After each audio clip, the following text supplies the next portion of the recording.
Hello everyone and welcome. This is Monkey DFIC speaking. We have handpicked a wonderful story for today. What if Nami confessed her feelings during Arlong Park and Luffy promised to conquer the seas? For her new videos drop regularly, so subscribe and hit the bell to stay updated. And don't forget to like if you enjoy the story. Shall we begin? Here goes. Chapter 1. Promises. In the rubble, blood mixed with seawater as Luffy's fist crashed through Arlong's teeth for the final time. The fishman pirate's body slammed through the top floors of Arlong Park, each impact louder than the last, until the entire structure began to groan. The building that had imprisoned Nami's spirit for 8 years started to collapse, raining debris across the courtyard. "Everyone run!" Usopp shouted, scrambling backward as chunks of stone crashed around them. Zoro grabbed Sanji, slinging the injured cook over his shoulder despite his own wounds. "Where's Luffy?"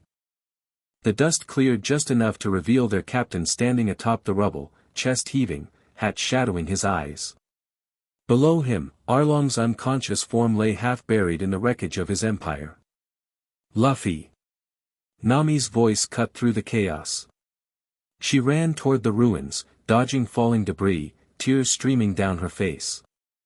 The villagers watched in stunned silence as she climbed the unsteady mountain of broken stone to reach him. Luffy turned, his serious expression melting into his trademark grin. "Hey Nami. I beat him up real good." "You idiot," she cried, throwing her arms around him. The impact nearly sent them both tumbling down the unstable pile of rubble. Luffy laughed, wrapping an arm around her waist to steady them. "Whoa. Careful. I thought," Nami's voice broke. Her fingers dug into his vest. "I thought you might die." "No way. I promised I'd help you, remember?" The last of Arlong Park crumbled behind them, sending a cloud of dust billowing into the air.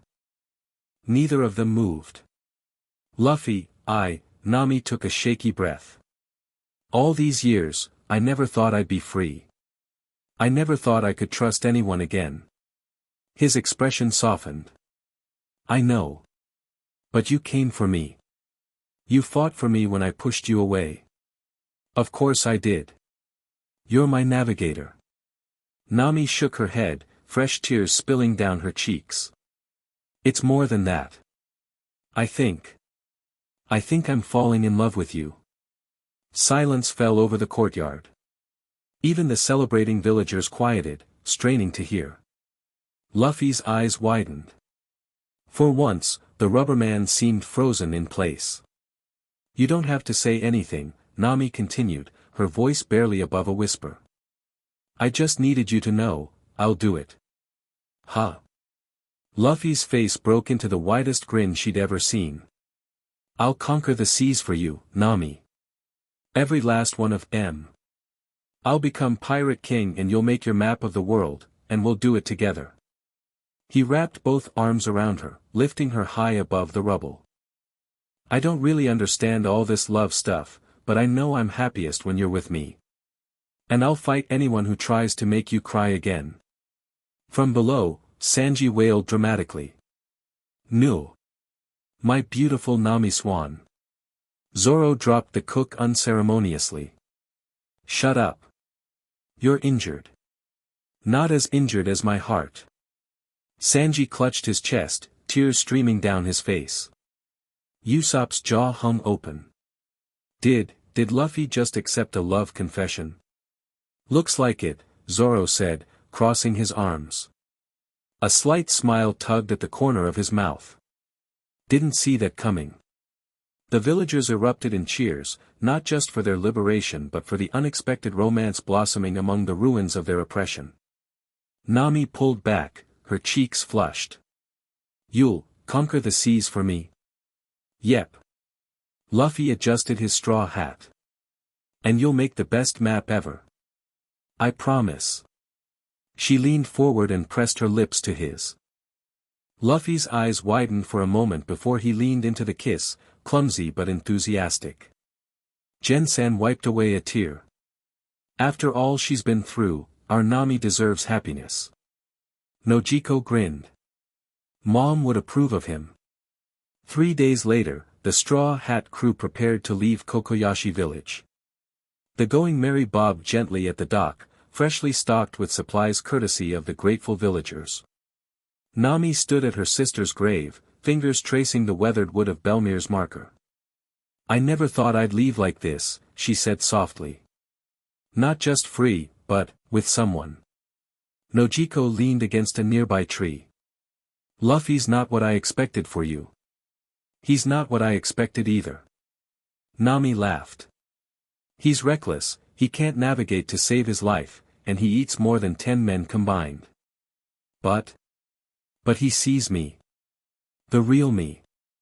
Nami smiled. "He doesn't care about my past or my mistakes. He just wants me to be free."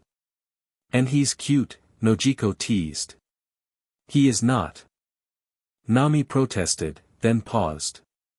"Okay, maybe a little. In a weird way." The sisters shared a laugh, the sound carrying across the tangerine grove. Down at the docks, Luffy perched on Mary's figurehead, legs swinging impatiently. "Nami's taking forever," he whined.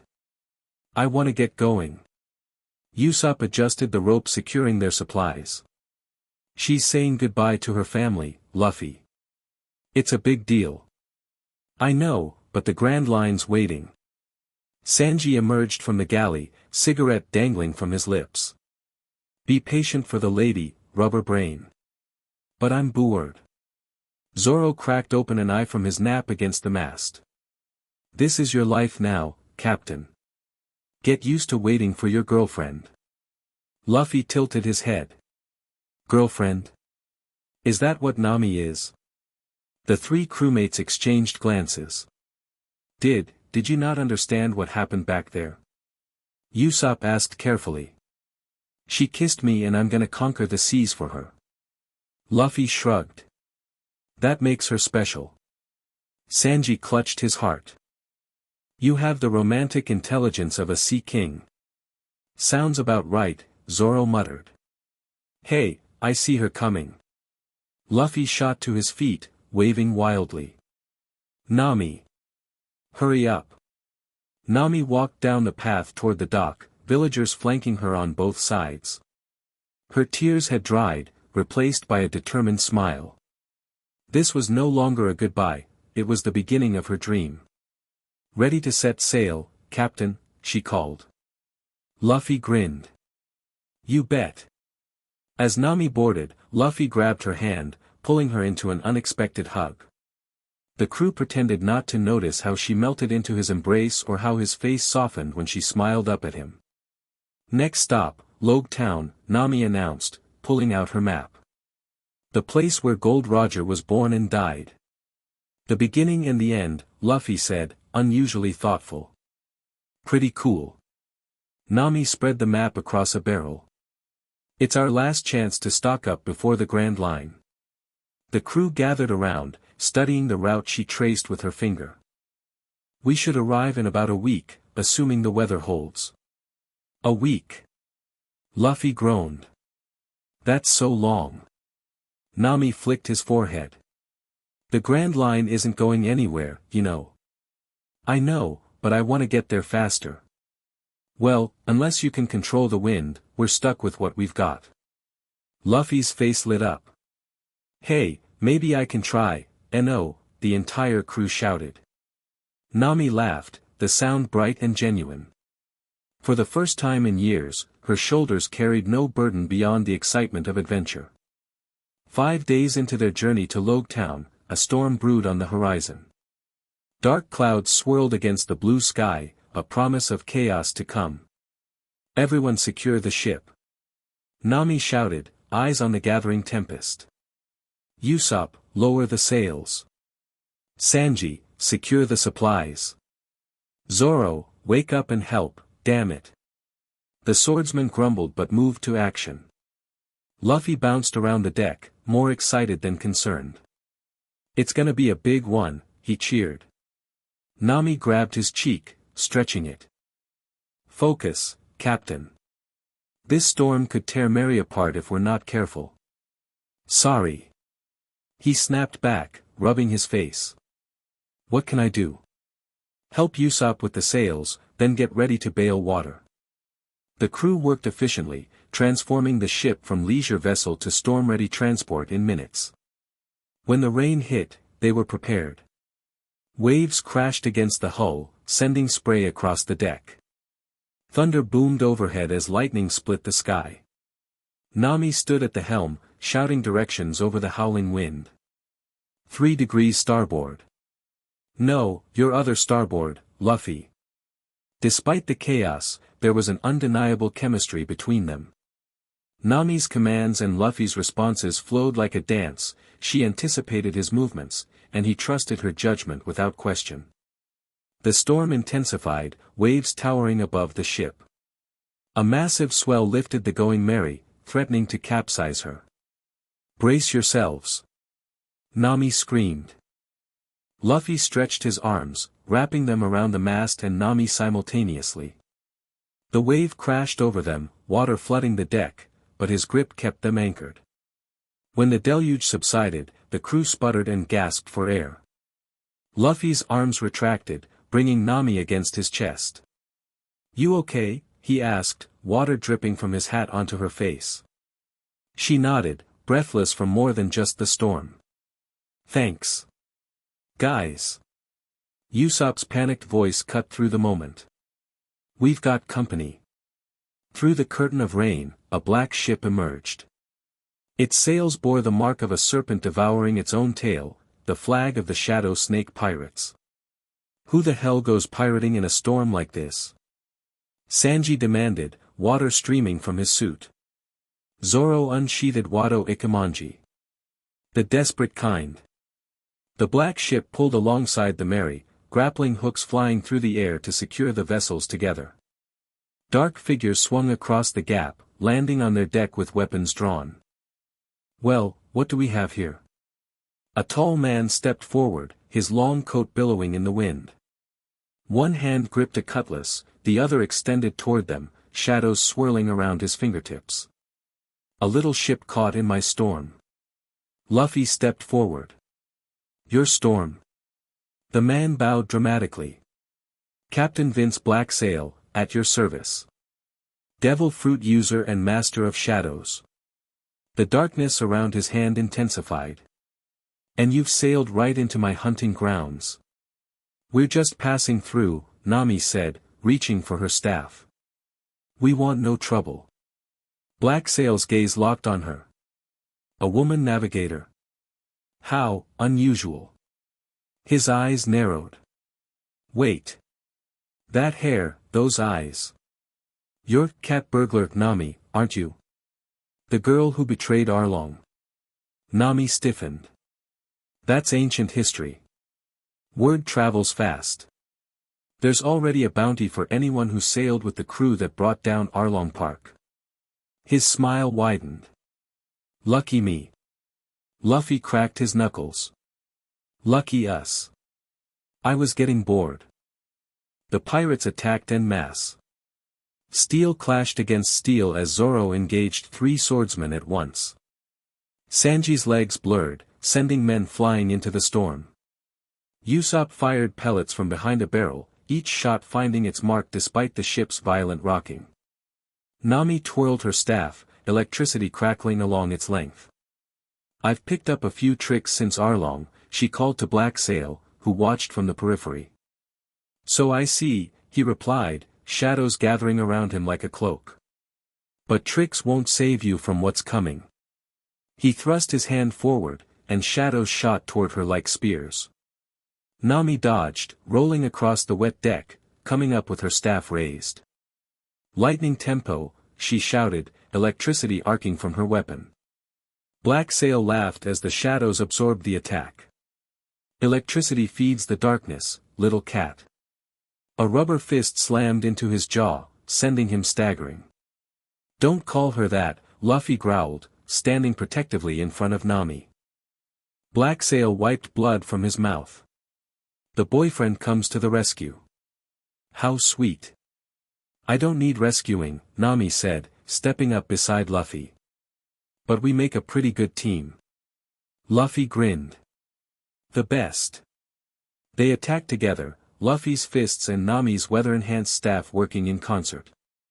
For every shadow Blacksail threw, Luffy punched through it while Nami analyzed his movements, predicting his attacks. 3 o'clock, Luffy. He spun, blocking the shadow tendril that would have grabbed her. Behind you. She ducked, allowing Luffy's stretched leg to sweep over her and connect with Blacksail's chest. The storm reached its peak, waves washing over both ships. Blacksail stumbled, momentarily distracted by the deluge. Now, Luffy! Nami shouted. Gum Gum Bazooka! Both palms struck Blacksail square in the chest, sending him flying back to his own ship. His crew, seeing their captain defeated, retreated, cutting the grappling lines. This isn't over. Blacksail shouted as his ship drifted away. I'll find you in Logue Town. The shadows are everywhere. As suddenly as it had begun, the storm started to subside. The clouds thinned, allowing weak sunlight to filter through. Everyone okay? Nami called, surveying the damage. Sanji emerged from below deck, drenched but smiling. Galleys secure, Nami swan. Minimal damage to the hull, Usopp reported, climbing up from the hold. Nothing I can't fix. Zoro resheathed his swords. Those weren't normal shadows, he said, eyeing the retreating ship. That devil fruit is trouble. Luffy wrapped an arm around Nami's shoulders. We handled it though. Did you see how Nami knew exactly where he'd attack? She's amazing.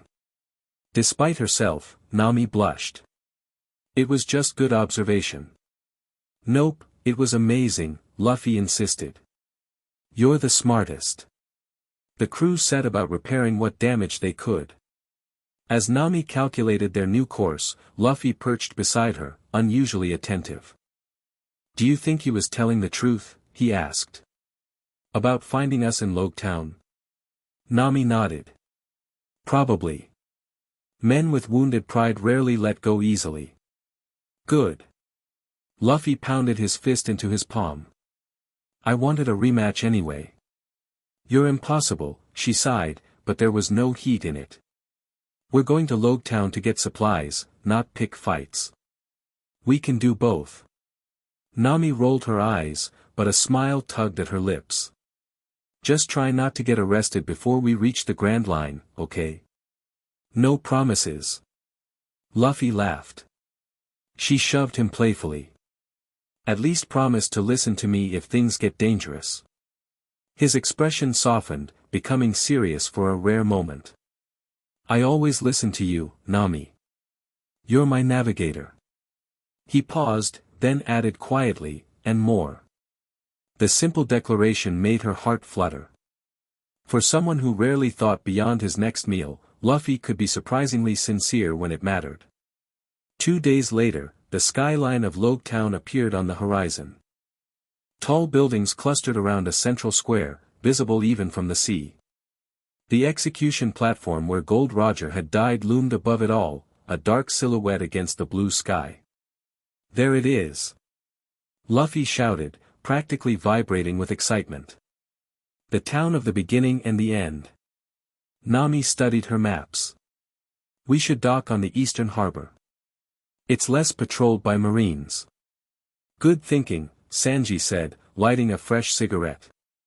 I need to stock up on spices before we hit the Grand Line. And I need some equipment for Mary, Usopp added. The storm showed a few weak spots I want to reinforce. Zoro yawned. I could use some sake. And you need to pay back your debt to me, Nami reminded him with a sweet smile that didn't reach her eyes. The swordsman grumbled under his breath. As they approached the harbor, Nami pulled Luffy aside. We should be careful here. This town is crawling with marines, and after Arlong Park, they might have descriptions of us. Ah, don't worry so much. Luffy grinned. We'll be fine. That's exactly the attitude that gets us in trouble, she sighed. Just try to keep a low profile, okay? No stretching in public, no picking fights, and absolutely no declaring yourself the future pirate king in the middle of town. That's no fun. It's not supposed to be fun. It's supposed to keep us out of prison. Luffy pouted but nodded. Fine. But I still want to see the execution platform. We can do that, just, discreetly. The Going Merry docked at a small wharf on the eastern edge of town. The crew dispersed to handle their respective tasks, Sanji to the market district, Usopp to the shipwright's quarter, Zoro wandering off with no particular destination. He's going to get lost, Nami said, watching the swordsman disappear down an alley. Yep. Luffy agreed cheerfully. So, execution platform. First, we need disguises. After a quick stop at a clothing shop, where Nami forced a reluctant Luffy to wear a hooded cloak over his distinctive red vest, they made their way toward the town square. The streets bustled with merchants, sailors, and townspeople going about their daily business. This place is huge. Luffy exclaimed, head swiveling to take in everything. It's the last major port before the Grand Line, Nami explained. Ships from all four blues stop here to prepare for the journey. As they turned a corner, Nami grabbed Luffy's arm, yanking him into a narrow alleyway. A squad of Marines marched past, led by a man with white hair and 2 cigars clenched between his teeth. That's Captain Smoker, Nami whispered. He's the Marine in charge of this town. They say he's never let a pirate escape once he set his sights on them. He looks strong, Luffy said, an excited gleam in his eyes. No. Absolutely not. We are not picking a fight with him. I didn't say anything. You didn't have to. I know that look. They continued toward the square, Nami steering Luffy away from trouble at every turn. Finally, they emerged into the open plaza dominated by the execution platform. Luffy's eyes widened. That's where the Pirate King died. For once, he spoke quietly, almost reverently. And where the great pirate era began, Nami added. Luffy started forward, his gaze fixed on the platform. What are you doing? I want to see the view from up there. Luffy, no. Nami grabbed his cloak. That's exactly the kind of attention we're trying to avoid. But he was already gone, slipping through the crowd toward the platform. Nami cursed under her breath and followed, weaving between startled onlookers. By the time she reached the base of the structure, Luffy was already climbing the metal scaffolding. Get down from there, she hissed. Just a minute, he called back. I want to see what the Pirate King saw. Heads turned. Whispers spread through the crowd. A street vendor pointed, shouting to a nearby marine patrol. Nami groaned. So much for keeping a low profile. Luffy reached the top, standing where Gold Roger had faced his execution 22 years earlier. The wind ruffled his hair as he gazed out over the town, toward the sea beyond. Even from below, Nami could see the wonder on his face. Hey, Nami, he shouted. I can see forever from up here. Idiot. Keep your voice down. Too late. The Marines were already converging on the square, Captain Smoker among them. Who's that on the execution platform? Smoker demanded, smoke curling from his cigars. Some kid, a vendor replied. Climbed right up like it was nothing. Smoker's eyes narrowed. No ordinary kid would dare. As if on cue, Luffy's hood slipped back, revealing his face and the straw hat perched on his head. Smoker cursed. It's Straw Hat Luffy. The one who took down Arlong. Luffy. Nami shouted. We've got company. He looked down, finally noticing the Marines surrounding the platform. Oops. Oops doesn't begin to cover it. Nami readied her staff. Get down here so we can run. Smoker's arms transformed into billowing smoke, stretching toward the platform. You won't escape, Straw Hat. Luffy grinned, jumping clear of the smoke tendrils. Catch me if you can, Smokey. He stretched an arm toward a nearby rooftop, catapulting himself away from the platform. Nami spun her staff, generating a gust of wind that scattered the Marines closing in on her, then sprinted after him. "We need to find the others," she called. "This way." Luffy grabbed her hand, pulling her down a side street. They ran through the maze of Logue Town, Marines in hot pursuit. Smoker's smoke form gave him unnatural speed, closing the gap with every turn. "He's gaining on us." Nami panted. "Keep running." Luffy pulled her around another corner. They burst into an open market, startling shoppers and sending produce carts flying. Nami glanced back to see Smoker emerging from the alleyway, his smoke spreading like a fog. There's no outrunning him, she realized. We need to hide. A shadow fell across their path. Standing before them was Captain Vince Blacksail, flanked by his crew. "Found you," he said, shadows dancing between his fingers. "Just as I promised." "Not now." Luffy groaned. "We're kinda busy." "Too bad," Blacksail smirked. "I've been waiting for my revenge." Smoker's voice boomed from behind. "Halt, pirates." Trapped between a marine captain and a vengeful pirate, Nami made a split-second decision. She pulled a small sphere from her pouch. "Close your eyes, Luffy." She threw the sphere to the ground, releasing a blinding flash and thick smoke. In the confusion, she dragged Luffy into a narrow shop entrance. "Smart thinking," Luffy whispered as shouts and curses filled the street. Through the haze, they watched Smoker collide with Blacksail. The two captains immediately engaged, smoke versus shadow, neither realizing their quarry had slipped away. "Let's find the others and get back to the ship," Nami said. Logue Town just got a lot more dangerous. They navigated the back streets, avoiding marine patrols and keeping an eye out for shadow snake pirates. Along the way, they literally bumped into Zoro. "There you are!" Nami exclaimed. "Where have you been?" "Nowhere." "The town keeps moving around," Zoro grumbled. "The town doesn't, never mind. We need to find Sanji and Usopp. The Marines are after us." "Already? We just got here." Luffy laughed. "I climbed the execution platform." "Of course you did," Zoro sighed.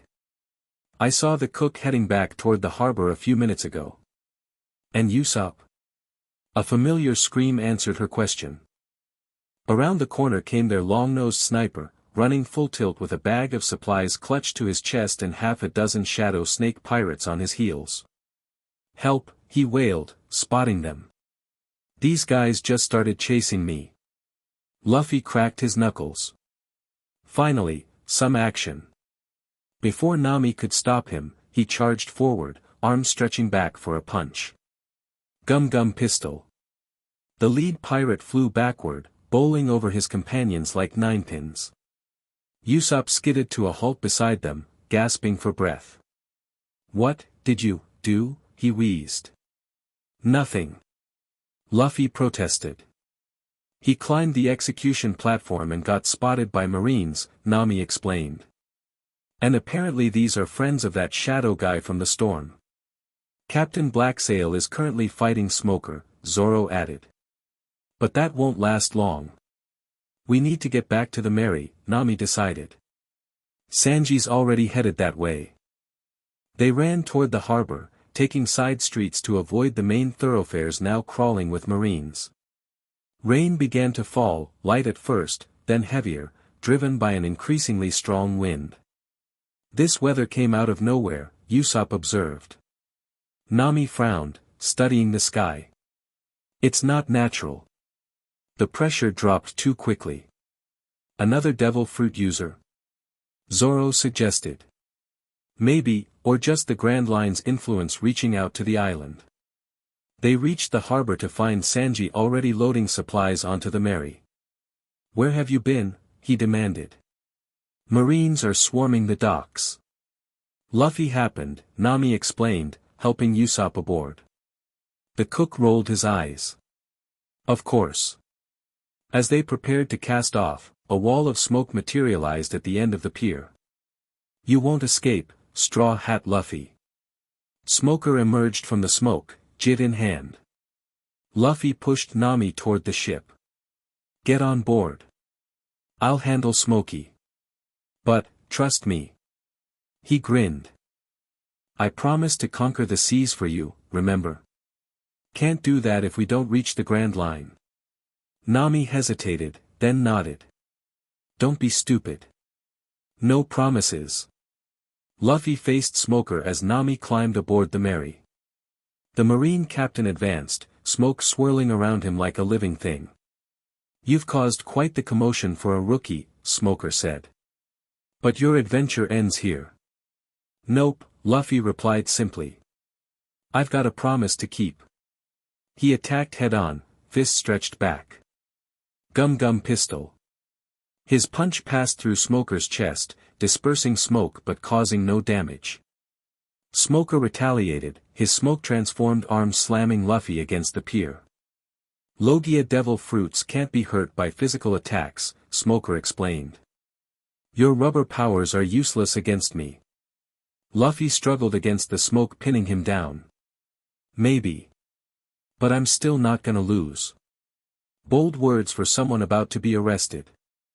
The wind picked up dramatically, howling across the harbor. Lightning split the sky, striking uncomfortably close to the pier. The rain intensified, coming down in sheets. From the Mary, Nami called out. Luffy. The current's changing. We have to leave now. Smoker pressed his advantage, the smoke tightening around Luffy. No one leaves. A shadow fell over them. Captain Blacksail stood at the edge of the pier, darkness swirling around him despite the downpour. Not so fast, Marine, he said. The straw hat is mine. Smoker scowled. Stay out of this, pirate. You're next. I think not. Blacksail thrust his hands forward, and shadows shot toward Smoker, surprising the Marine enough to loosen his hold on Luffy. Luffy seized the opportunity, breaking free and sprinting toward the Mary. Thanks for the help, he called over his shoulder. This isn't help. Blacksail snarled, shadows pursuing Luffy. This is my vengeance. Smoker recovered, smoke streaming after both pirates. Neither of you are going anywhere. As Luffy reached the edge of the pier, ready to jump to the Mary, a massive bolt of lightning struck the water between the ship and the dock. The resulting boom shook the harbor, and a wave pushed the Mary further from shore. Jump, Luffy! Nami shouted, stretching out her hand. He launched himself into the air, arm extending to grab the railing. Behind him, Smoker and Blacksail's attacks collided in a spectacular clash of smoke and shadow. The lightning had disrupted both their powers, buying precious seconds. Luffy landed on the deck with a thud as Zoro and Usopp hoisted the sail, catching the mysterious wind that seemed determined to push them out to sea. That was too close, Nami sighed, helping him to his feet.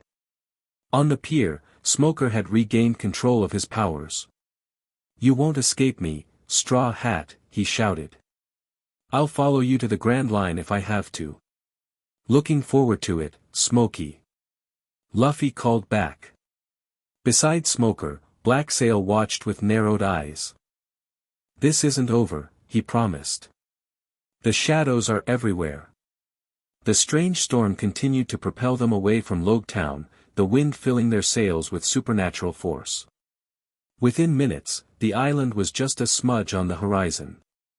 That was some crazy weather, Usopp remarked. Almost like someone wanted us to escape. Nami frowned. It wasn't natural, that's for sure. Who cares? Luffy laughed. We're headed to the Grand Line. As if in response to his words, the clouds parted ahead of them, revealing a path of clear sky leading toward the reverse mountain, the entrance to the Grand Line. The crew gathered at the bow, watching the approaching landmark with a mixture of excitement and trepidation. So, Sanji said, breaking the silence.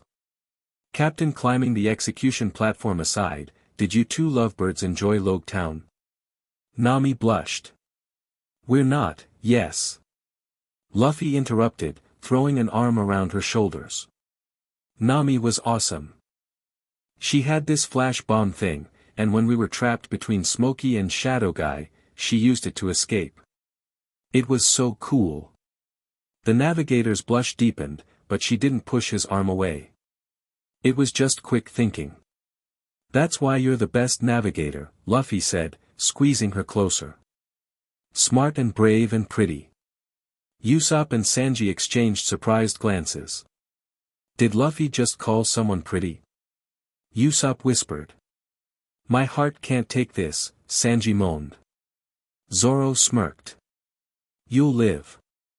As the ship approached Reverse Mountain, Nami pulled out her charts. Everyone to your stations. The current gets tricky here, and we need to hit the entrance just right or we'll crash. The crew sprang into action, following her instructions without question. Even Luffy, usually distracted during such operations, focused intently on his tasks. Little to the left, Luffy. Nami called. We need to catch that upward current. Got it. The ship aligned perfectly with the mountain's entrance, where sea water impossibly flowed upward along carved channels in the rock. The Mary caught the current, accelerating rapidly. Hold on tight. Nami shouted as they began their ascent. The Going Merry shot up Reverse Mountain like a cork from a bottle, climbing higher and higher above sea level. The crew whooped and cheered, adrenaline coursing through their veins. This is amazing. Luffy shouted, clinging to Mary's figurehead. Nami stood beside him, wind whipping her hair. For once, she wasn't calculating or planning, she was simply experiencing the moment, sharing in Luffy's unbridled joy. Worth getting chased by Marines and shadow pirates, she asked. He grinned at her. Definitely. They reached the peak, the ship momentarily airborne before crashing down onto the downward slope. Water sprayed around them as they began their descent, picking up speed with every second. We made it. Usopp cheered. We're entering the Grand Line. Through the spray, a massive shape loomed ahead, a mountain of black flesh rising from the sea. What is that? Sanji gasped. A whale, Zoro replied, reaching for his swords. A really, really big whale. We're going to hit it. Nami realized, horror dawning on her face. At this speed, the Mary will shatter. Luffy vaulted to the bow, determination etched on his face. Not if I can help it. As the Mary hurtled toward the whale, Nami watched Luffy prepare to defend their ship, their home, with everything he had. Despite the danger, she couldn't help but smile. This was what it meant to sail with Monkey D. Luffy. Chaos, adventure, and the absolute certainty that no matter what the seas threw at them, he would face it head-on for the sake of his crew. For her. The Grand Line, she whispered to herself as Luffy launched into action. Our Sea. Chapter 2, Grand Line, Grand Hearts, AH. Whale. Usopp screamed, clinging to the mast as the massive wall of black flesh loomed before them. We're gonna crash. Nami shouted, gripping the railing so hard her knuckles turned white. Luffy launched himself toward Mary's cannon, aiming it directly at the whale. Not happening. No. Nami lunged for him. Don't attack it. That'll just make it angry. Too late. The cannon boomed, sending a ball straight into the whale's side. The impact barely registered on the enormous creature, like a pebble against a mountain. But it was enough to slightly alter their course, sending the Mary scraping along the whale's side instead of smashing head-on. Wood splintered as they skidded past. The figurehead cracked off, flying through the air. Mary!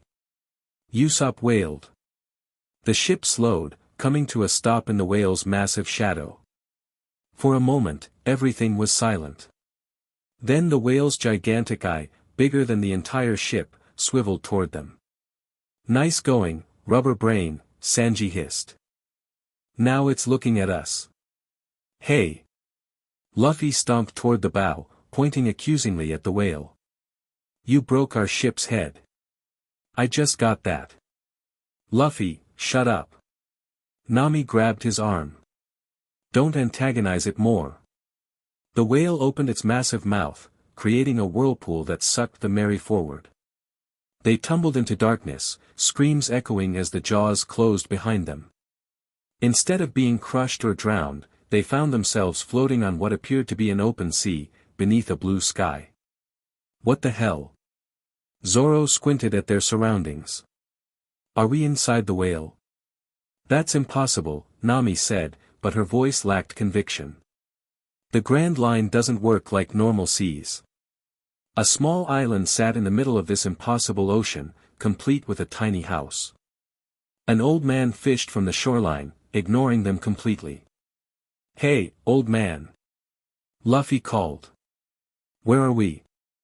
The elderly fisherman turned, revealing flower-shaped tattoos on his head.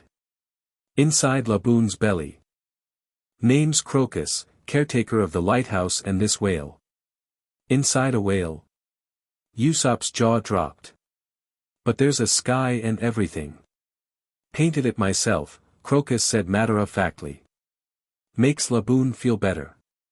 He explained how the whale had been waiting 50 years for a pirate crew that promised to return, repeatedly ramming his head against the red line in desperation. That's why he has all those scars, Nami realized. He's been hurting himself. Luffy's expression grew serious. 50 years is a long time to wait for someone. Crocus nodded. Loyalty can be painful. After Crocus helped them exit through a side channel, Luffy did something unexpected. He ripped Mary's broken mast free and charged at the whale, stabbing it directly into Laboon's fresh wound. Luffy! Nami screamed. What are you doing? The whale bellowed in pain, thrashing wildly. Luffy held on, riding the massive creature like a bull. It's a draw, he shouted when the whale finally calmed. I'm pretty strong, right? Our fight isn't over yet. After I sail around the Grand Line, I'll come back to finish our match. So stop bashing your head against the wall and wait for me. Tears welled in Nami's eyes as she understood.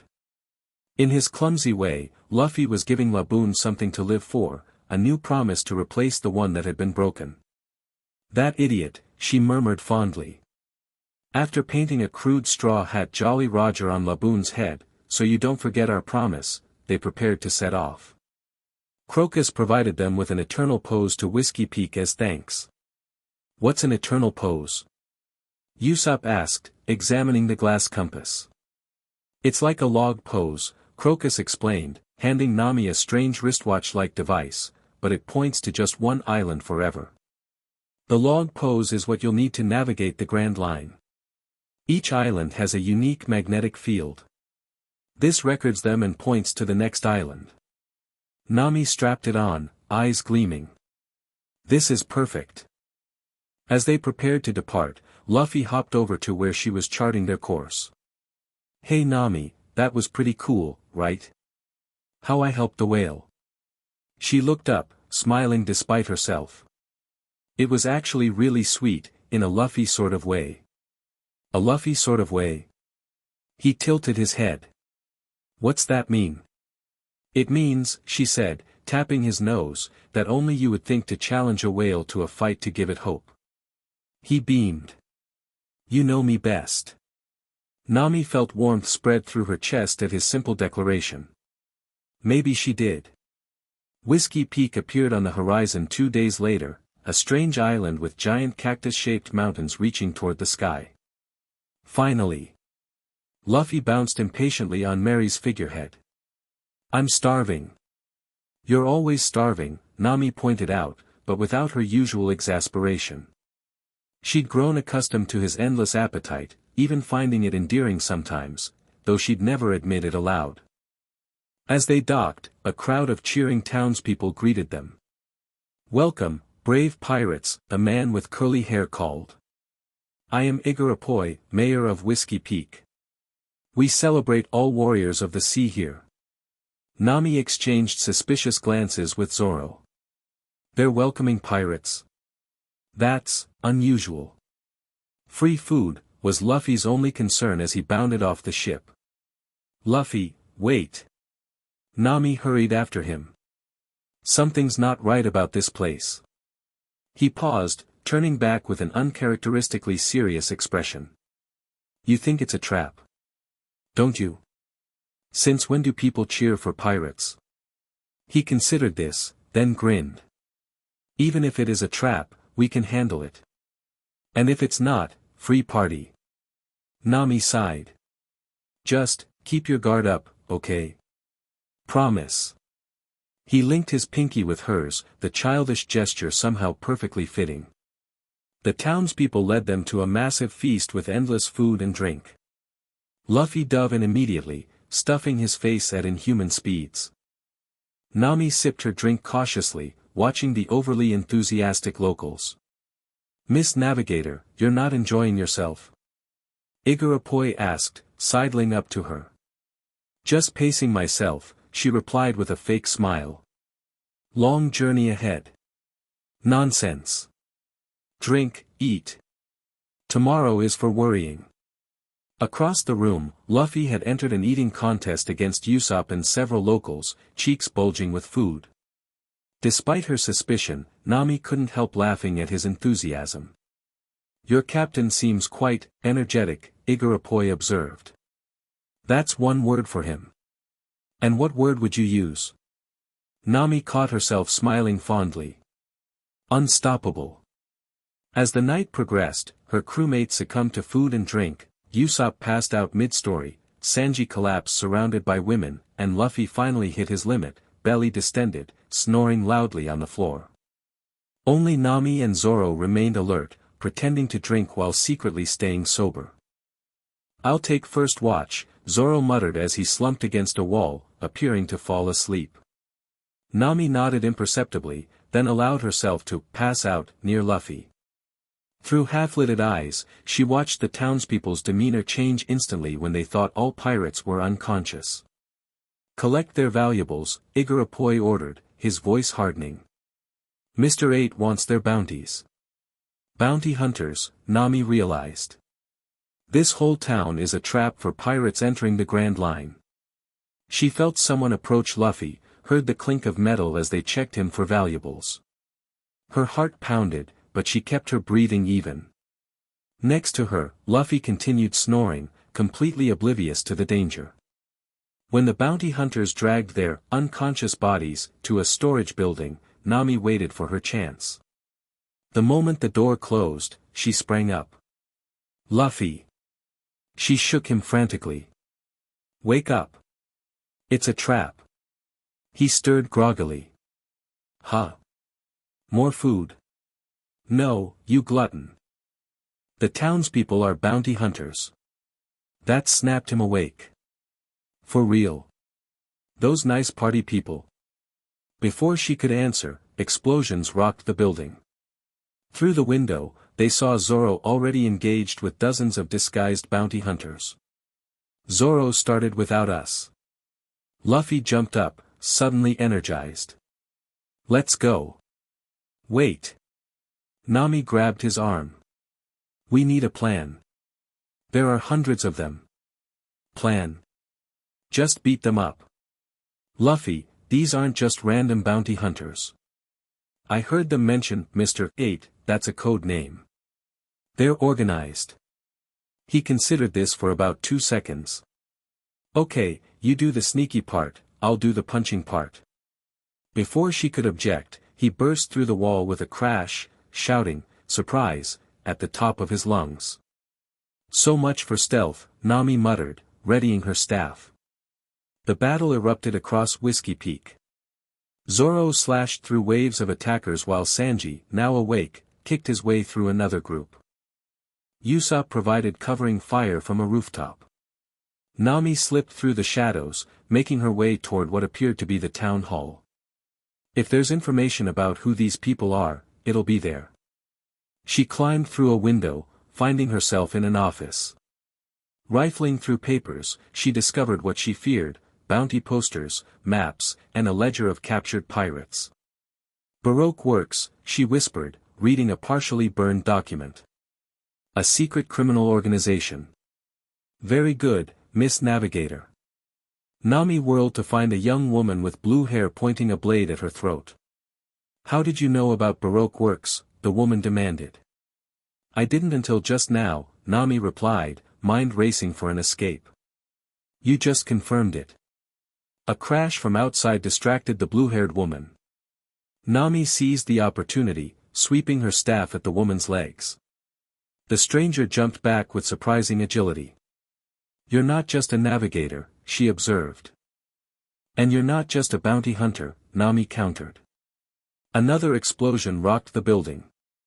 Through the window, Nami saw Luffy stretching his way through dozens of attackers, laughing maniacally. Your captain is quite formidable, the woman said, following her gaze. You have no idea. The blue-haired woman hesitated, then lowered her weapon. Perhaps, we could help each other. Why would I help a Baroque works agent? Because I'm not what I appear to be. She straightened. My name is Vivi Nefertari, Princess of Alabasta Kingdom. I've infiltrated Baroque works to uncover who's behind the civil war destroying my country. Nami's eyes widened. A princess? Here. Before Vivi could explain further, the wall exploded inward. Luffy stood in the debris, fist raised for another punch. Nami. You okay? Who's this? Why are you talking instead of fighting? Luffy. She's Miss Wednesday. A man with a saxophone burst in behind Luffy. The straw hats are too strong. We need to. He stopped short seeing Nami. You've captured one. Mr. Nine, wait. Vivi cried. Too late. Mr. Nine attacked Luffy from behind, only to be sent flying by a rubber fist. That's for interrupting. Luffy declared. Luffy, she's a princess. Nami shouted. She's undercover. A princess? Luffy tilted his head. Cool. Why didn't you say so? I've never met a princess before. The absurdity of his reaction made both women stare. Is he always like this? Vivi asked. Always, Nami confirmed. Explosions and shouts continued outside as Zoro and Sanji mopped up the remaining bounty hunters. Vivi quickly explained her situation, how Baroque Works was secretly orchestrating a civil war in Alabasta, how she'd infiltrated the organization to discover the identity of their leader, and how she now needed to return home with this information. His codename is Mr. Zero, but his real identity is, don't say it. Nami interrupted. If he's as powerful as you say, just knowing could put a target on our backs. Too late, a new voice said from the window. An elegant woman with short black hair and a knowing smile sat on the sill. The unluckies have already spotted you with the princess. Mr. Zero has been informed. Miss All Sunday. Vivi gasped. The boss's partner. The woman smiled. I came to see who managed to discover our leader's identity. A princess playing pirate, how amusing. Luffy stepped protectively in front of Vivi and Nami. Who's this lady? She works directly under the boss of Baroque Works, Vivi explained, voice tight with fear. So she's a bad guy? Luffy cracked his knuckles. Yes, I mean no. She's dangerous, Luffy. She has a devil fruit power. Miss Allsunday chuckled. Relax, Straw Hat. I'm not here on orders. Just curiosity. She tossed an eternal pose to Nami.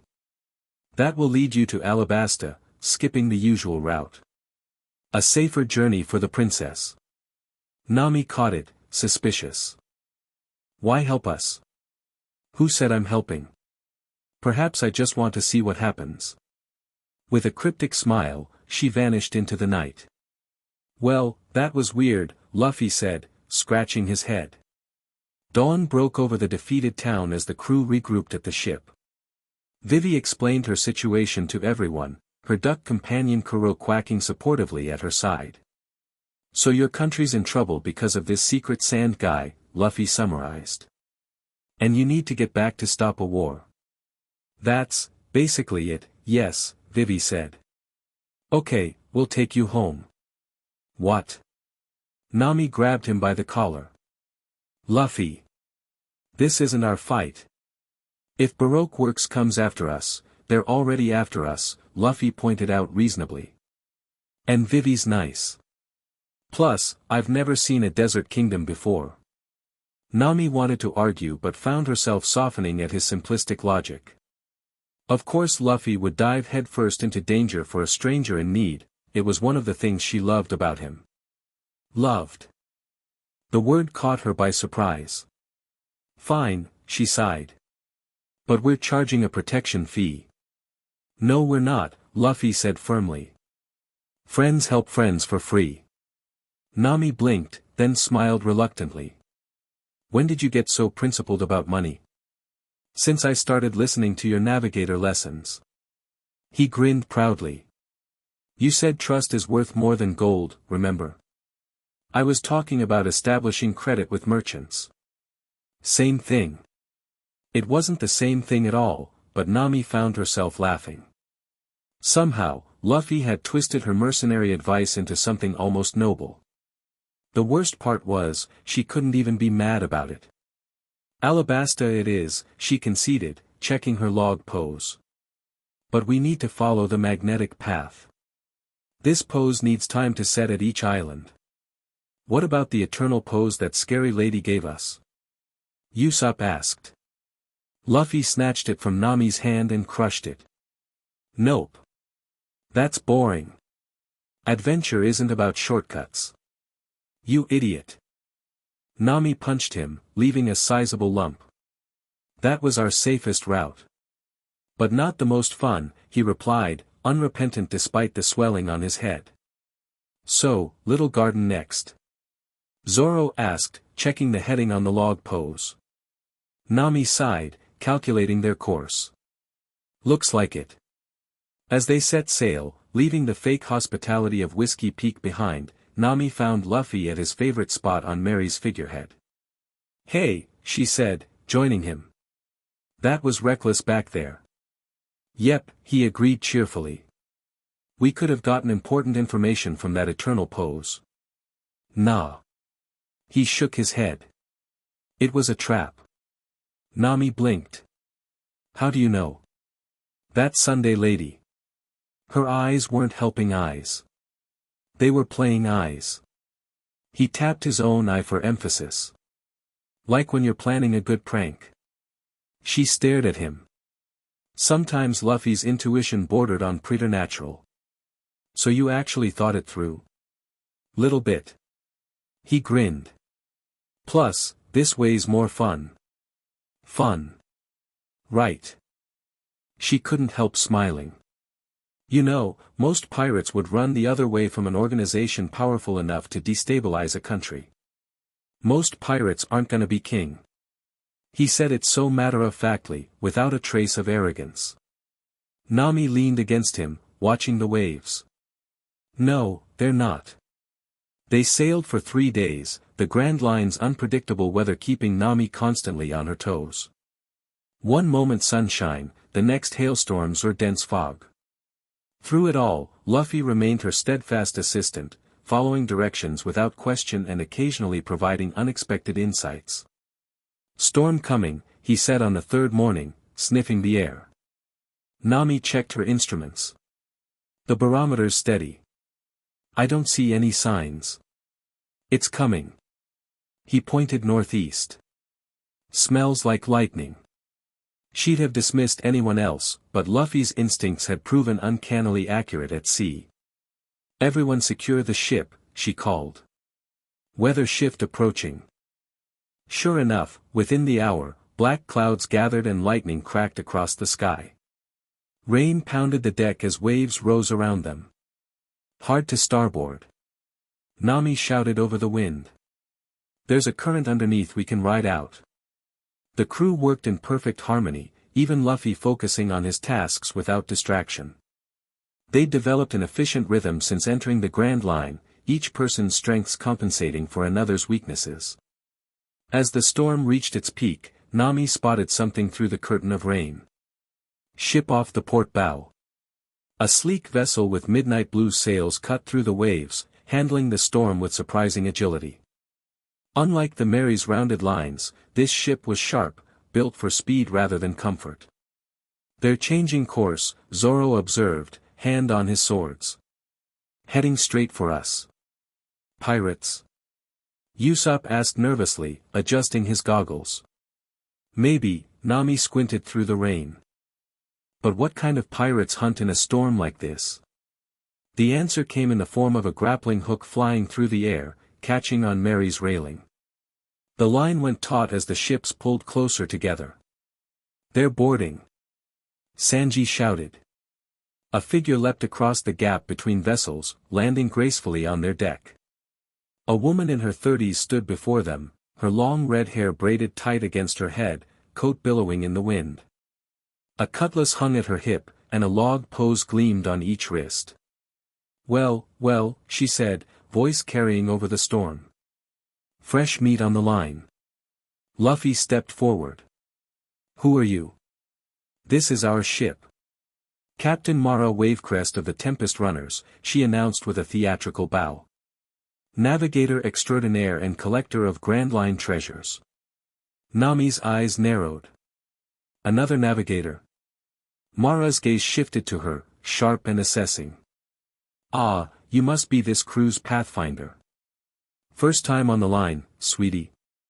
It shows. Excuse me. Nami bristled. Your heading's off by 6 degrees. In these waters, that's the difference between safe harbor and razor reefs. Mara smiled condescendingly. Amateur mistake. Before Nami could retort, Luffy intervened. Nami's the best navigator ever.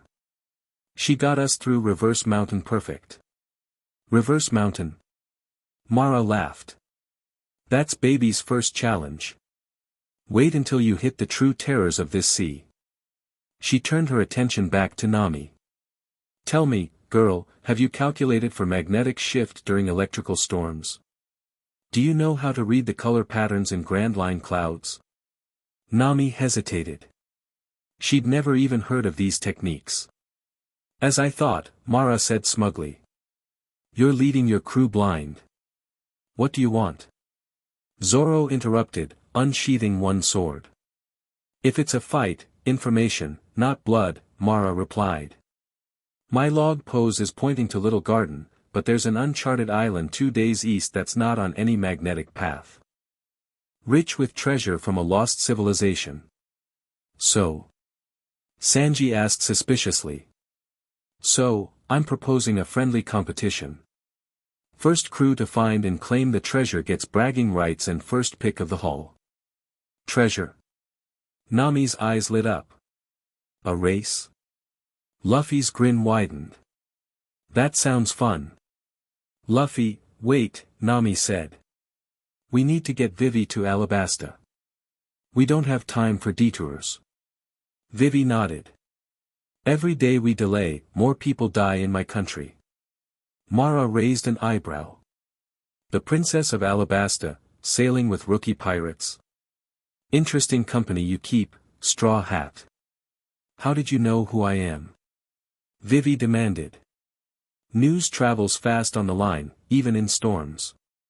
Mara smiled thinly. Baroque Works has quite the bounty on your head now. Luffy's expression hardened. You after that bounty? I hunt treasure, not people. But others won't be so particular. She glanced meaningfully at the horizon. The storm's covering your trail for now, but it won't last forever. Nami considered their options.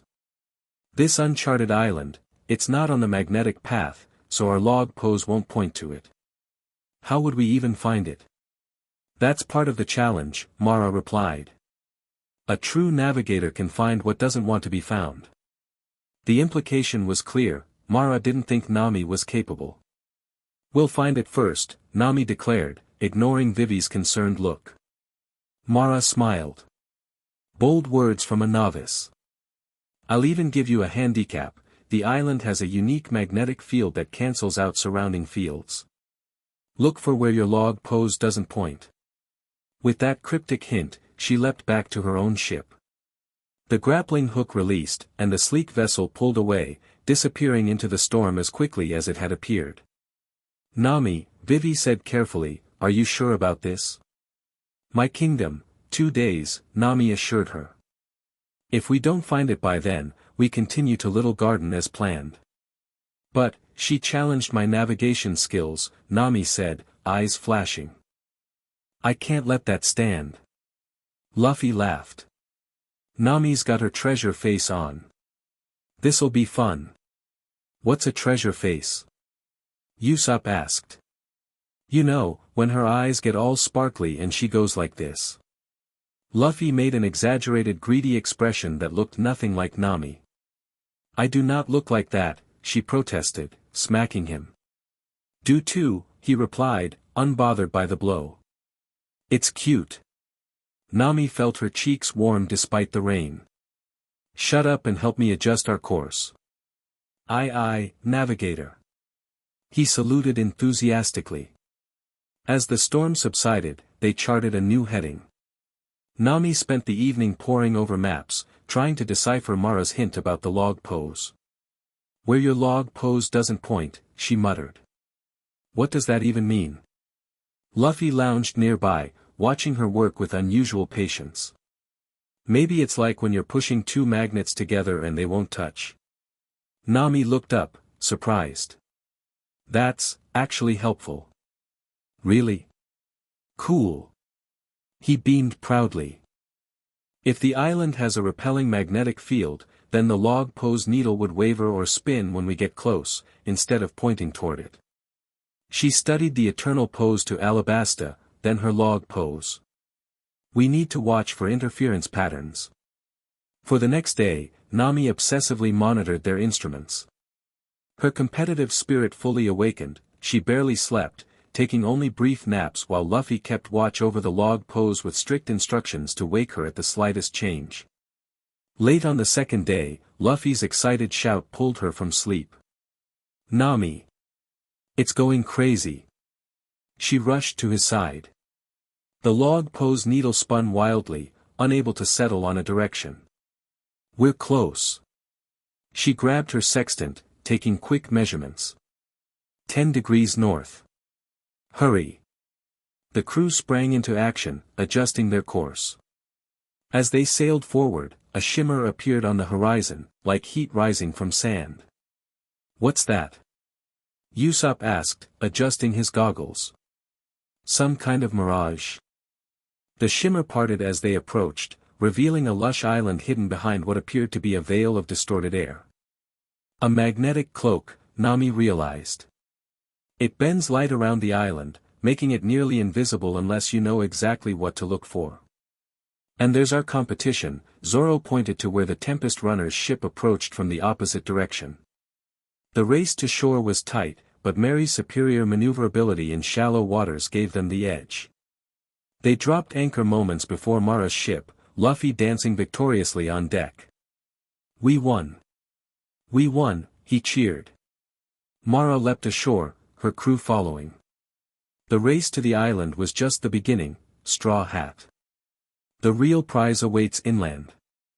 The island was unlike any they'd seen before, dense jungle gave way to stone ruins partially reclaimed by nature. Ancient statues lined a path leading deeper into the foliage. These carvings, Nami examined the weathered stone, they're similar to some I've seen in East Blue archaeology books, but much older. The lost civilization of Arvana, Mara explained, running her fingers along the symbols.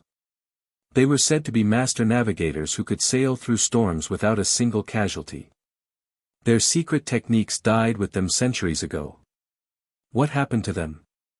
Vivi asked. No one knows. One day they simply vanished. All that remains are ruins like these, scattered across the line. Luffy, already bored with the history lesson, bounded ahead. Let's find the treasure. Luffy, wait. Nami called, but he'd already disappeared into the jungle. Impetuous captain you've got, Mara observed. Is he always this reckless? You have no idea, Nami sighed. Come on, we'd better catch up before he triggers some ancient trap. The two crews moved deeper into the jungle, maintaining an uneasy alliance. Mara's team consisted of a dozen seasoned sailors, each specializing in different aspects of navigation, a weatherman, a stargazer, a depth sounder. Quite the specialized crew you've assembled, Nami commented. The Grand Line demands specialization, Mara replied. One navigator can't master all its secrets alone. That's your crew's weakness, you're carrying too much on your shoulders. Luffy believes in me, Nami said simply. Belief won't save you when a hurricane appears from nowhere or underwater currents drag your ship into the depths. Before Nami could respond, Luffy's voice echoed through the trees. Hey guys! I found something cool. They rushed forward to find him standing before an enormous stone structure, a perfectly circular building with doorways at each cardinal direction. In the center rose what appeared to be a massive stone compass, at least 50 feet in diameter. The Arvanan Navigation Temple, Mara breathed. It's real. What's it do? Luffy poked at the stone curiously. Don't touch anything, both navigators shouted simultaneously. Mara approached the central compass reverently. Legend says this temple contains the lost art of perfect navigation, the ability to sail any sea without instruments, using only the navigator's connection to the ocean itself. That's impossible, Nami said. Is it? In a world with devil fruits and sea monsters. Mara ran her hand along the stone compass. The Arvanans navigated the calm belt without incident. They predicted storms weeks in advance. Some said they could even speak to the currents. While they examined the compass, Luffy wandered the perimeter. Hey, there's writing on the walls. The stone walls were indeed covered in intricate symbols, spiraling from floor to ceiling. It's their navigation language, Mara explained, excitement coloring her voice. Each symbol represents a different sea condition. She traced one that resembled a whirlpool.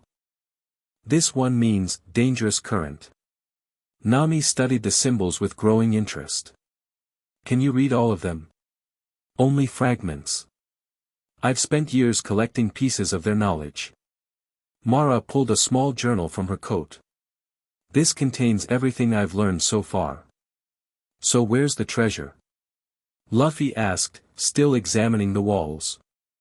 This knowledge is the treasure, rubber boy, Mara snapped. Worth more than gold to true navigators. Oh. He looked disappointed. So no actual treasure. Actually. Nami pointed to a section of wall where the symbols formed a distinct pattern. I think this is a map. See how these lines connect? They match the currents around the island. Mara hurried over. You're right. It's showing an underwater cave system beneath the island. Her eyes widened. And this symbol here, it marks a repository. The two navigators worked together, deciphering the map while their crews watched with varying degrees of interest. Luffy, predictably, got bored and began exploring other parts of the temple. The repository should be directly beneath us, Nami finally concluded. But I don't see an entrance. That's because you're thinking like a land dweller, Mara replied. The Arvanans were one with the sea. The entrance will be underwater. A crash from across the temple interrupted them. Luffy stood sheepishly beside a toppled stone column. Oops. You idiot. Nami shouted. But the accident revealed something unexpected. Beneath the fallen column, a spiral staircase descended into darkness. Or we could just use that, Mara conceded. They descended cautiously, torches illuminating ancient stairs worn smooth by centuries of use. The air grew cool and damp, the sound of flowing water growing louder with each step. The staircase opened into a vast underground chamber dominated by a pool of crystal-clear seawater. Sunlight filtered through an opening in the distant ceiling, creating dancing patterns across the surface. At the center of the pool stood a small island supporting a stone pedestal. There. Mara pointed. The repository. She started forward, but Luffy was faster. With a gum-gum rocket, he launched himself to the island, landing beside the pedestal. Luffy, be careful. Nami called. The pedestal held a small stone box carved with the same symbols that covered the temple walls. Luffy reached for it. Don't touch that. Mara shouted. Ancient treasures are always trapped. Too late. Luffy lifted the box, and the chamber rumbled ominously. The water began to churn, the calm pool transforming into a swirling whirlpool. See? Trapped. Mara yelled over the roaring water. Everyone back up the stairs, now. Her crew obeyed immediately, but Nami hesitated, eyes on Luffy still stranded on the island. Luffy! Jump back! He tucked the box under his arm and prepared to stretch, but the island beneath him crumbled, dropping him into the whirlpool. Luffy! Nami screamed. Without hesitation, she dove into the churning water. Idiot girl! Mara shouted. You'll both drown. Nami ignored her, swimming against the powerful current. Years of swimming through East Blue storms had made her strong, but this was unlike any water she'd faced before. It pulled at her, not just her body but something deeper, as if trying to read her intentions. Through the swirling water, she spotted Luffy sinking, weakened by the sea. The box slipped from his grasp, disappearing into the depths. She grabbed his arm, pulling him against her chest, then kicked desperately toward the surface. The current fought her every movement, dragging them deeper. Her lungs burned, vision darkening at the edges. In that moment of desperation, she felt something strange, not a physical sensation, but an awareness of the water's flow, its patterns and purpose. Not to harm, she realized suddenly. To test. Instead of fighting the current directly, she adjusted, moving with its spiral while gradually angling outward.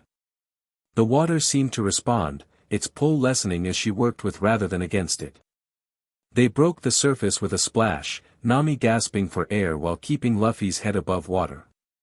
The whirlpool had calmed, returning to a gentle pool.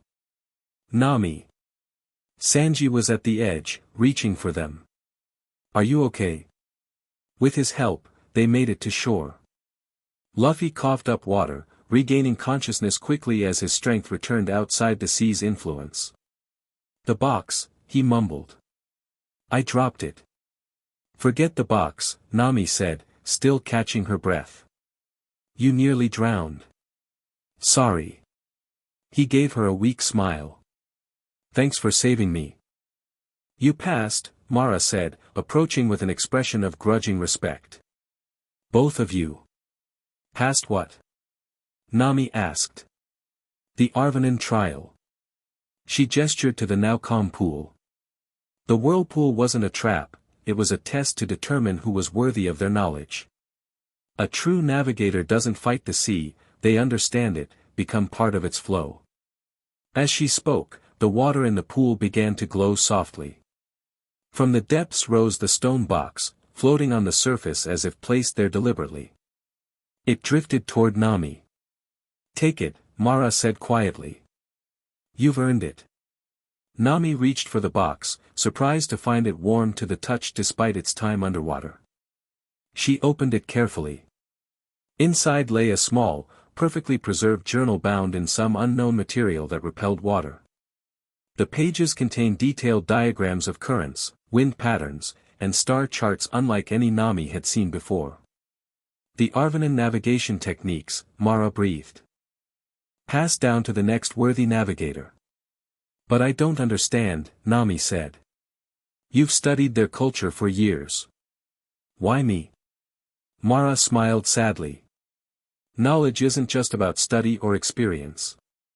The Arvanans believed navigation came from the heart as much as the mind. You dove into that whirlpool without hesitation to save someone you care about. That's what they valued most, a navigator who understands that charts and compasses mean nothing if you lose what matters.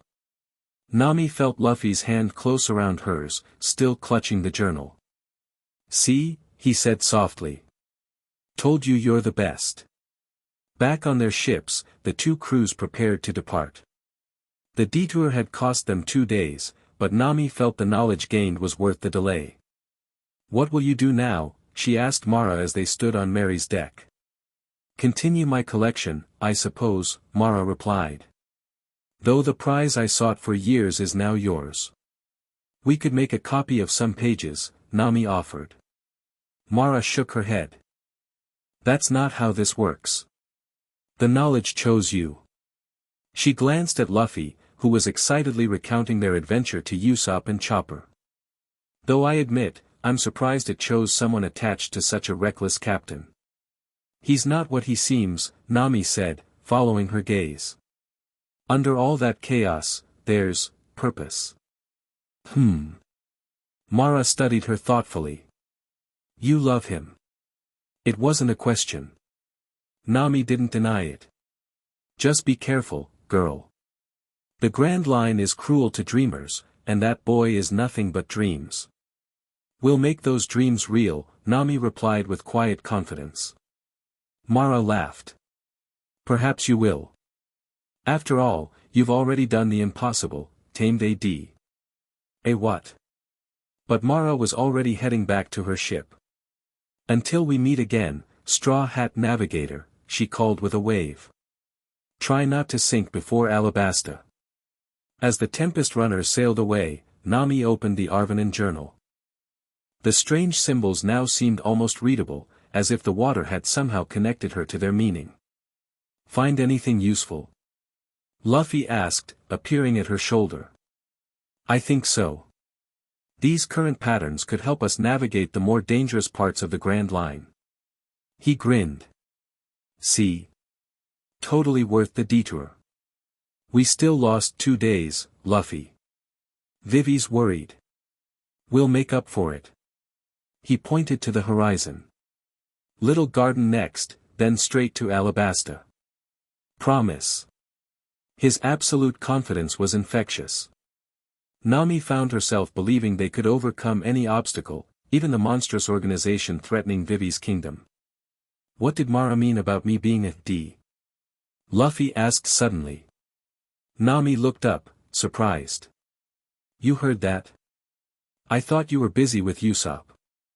I listen when people talk about me, he said, unusually serious. Especially when they're warning you about me. Sometimes Luffy's perceptiveness caught her completely off guard. I don't know what she meant, Nami admitted. But whatever it is, I'm not worried. He smiled, relief evident in his expression. Good. 'Cause I like that you're not scared of me, even when I do crazy stuff. Oh, I get plenty scared, she corrected him. Just not of you. For you. There's a difference. Like when you jumped in the whirlpool. Exactly like that. She poked his chest. Don't make me do it again. No promises, he laughed, dancing away from her finger. Adventure always has a little danger. She rolled her eyes, but couldn't suppress her smile. Just try to keep the near-death experiences to a minimum, okay? My heart can only take so much. His expression softened into something rarely seen, Luffy being genuinely thoughtful. I'll be more careful. Don't want to worry my navigator. The word sent warmth through her chest. Not just the navigator, but my navigator. The simple possessive felt significant somehow. Little Garden loomed before them, a densely forested island shrouded in mist. Despite its name, there was nothing small about it. Massive trees reached toward the sky like ancient skyscrapers. This place gives me the creeps, Usopp muttered as they approached. The log pose needs time to reset here, Nami explained, studying their instruments. Should take about a day, maybe less. We should stock up on food while we wait, Sanji suggested. I'll go exploring. Luffy declared predictably. Not alone, Nami said firmly. We don't know what's on this island. A distant roar answered her concern, echoing across the water. It sounded massive, primal, nothing like any animal they'd encountered before. Was that a monster? Usopp stammered. Awesome. Luffy's eyes sparkled. Let's go see. Nami grabbed his collar before he could rocket off. We stick together this time. After the whirlpool incident, I'm not letting you out of my sight. But Nami, he whined. No buts. We go as a team or not at all. Vivi intervened. Maybe we should split into small groups. Cover more ground but stay safe. They eventually decided on 3 teams, Luffy with Nami and Vivi, Zoro with Usopp, and Sanji remaining with the ship. As they ventured into the dense jungle, the reason for the island's misleading name became clear. These aren't normal trees, Nami realized, examining a fern larger than their ship. They're prehistoric. Prehistoric? Luffy asked, poking a giant mushroom. Ancient plants that died out everywhere else, Vivi explained. This island's climate must have remained unchanged for millions of years. A shadow passed overhead. They looked up to see an enormous pterodactyl soaring between the treetops.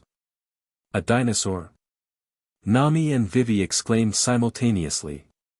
Cool! Luffy shouted, eyes sparkling with excitement. The creature banked sharply at his voice, diving toward them with talons extended. Run! Nami grabbed Luffy's arm, pulling him into the underbrush.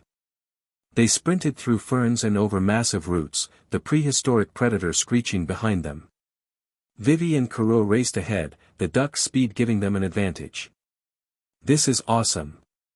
Luffy laughed, clearly enjoying the chase. This is not awesome. Nami shot back. This is exactly why I didn't want you wandering alone. The pterodactyl swooped down, nearly catching Nami's hair in its claws. Luffy's arm stretched, pulling her against his chest as he dodged behind a massive tree trunk. Got you. The sudden proximity sent Nami's heart racing for reasons unrelated to the dinosaur. She pushed away, embarrassed by her reaction.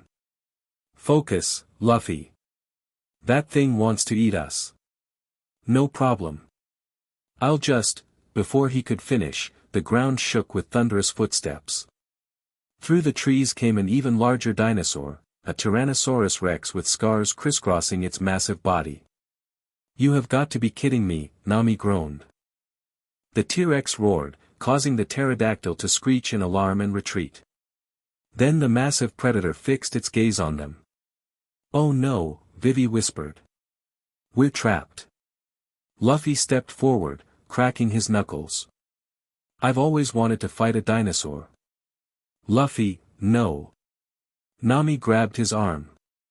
We can't beat that thing. Sure we can. It's just a big lizard. As the T-Rex charged, a spear the size of a small tree trunk suddenly impaled its side. The dinosaur crashed to the ground with a deafening roar. Gegya. A booming laugh echoed through the jungle. What a pathetic little lizard. Not even a challenge for the great Dory. From the trees emerged the largest human Nami had ever seen, a giant standing at least 20 times their height, with a wild beard and armor made from animal hides and bones. A giant, they all exclaimed. Oh ho! Humans! The giant peered down at them. It's been decades since I've seen your kind here. Are you warriors come to witness our duel? Duel? Luffy repeated, completely unfazed by the giant's size. What duel? Thus began their strange adventure on Little Garden. They learned that 2 giants, Dory and Broggy, had been dueling on the island for over 100 years, their battle of honor frozen in eternal stalemate. Neither could defeat the other, yet neither would yield. While Luffy found this incredibly impressive, Nami was more concerned about the log pose. 100 years, she exclaimed when Broggy mentioned how long the pose took to set on Little Garden. We can't wait that long. Gabba Baba. Broggy laughed. For little humans like you, it should only take a year. A year? The whole crew shouted in dismay. We don't have that kind of time, Vivi said, distressed. My kingdom is in crisis now. While they discussed this predicament, Luffy had wandered over to examine Dory's weapons, completely unconcerned by the delay. "Luffy," Nami hissed. "This is serious. We're stuck here for a year."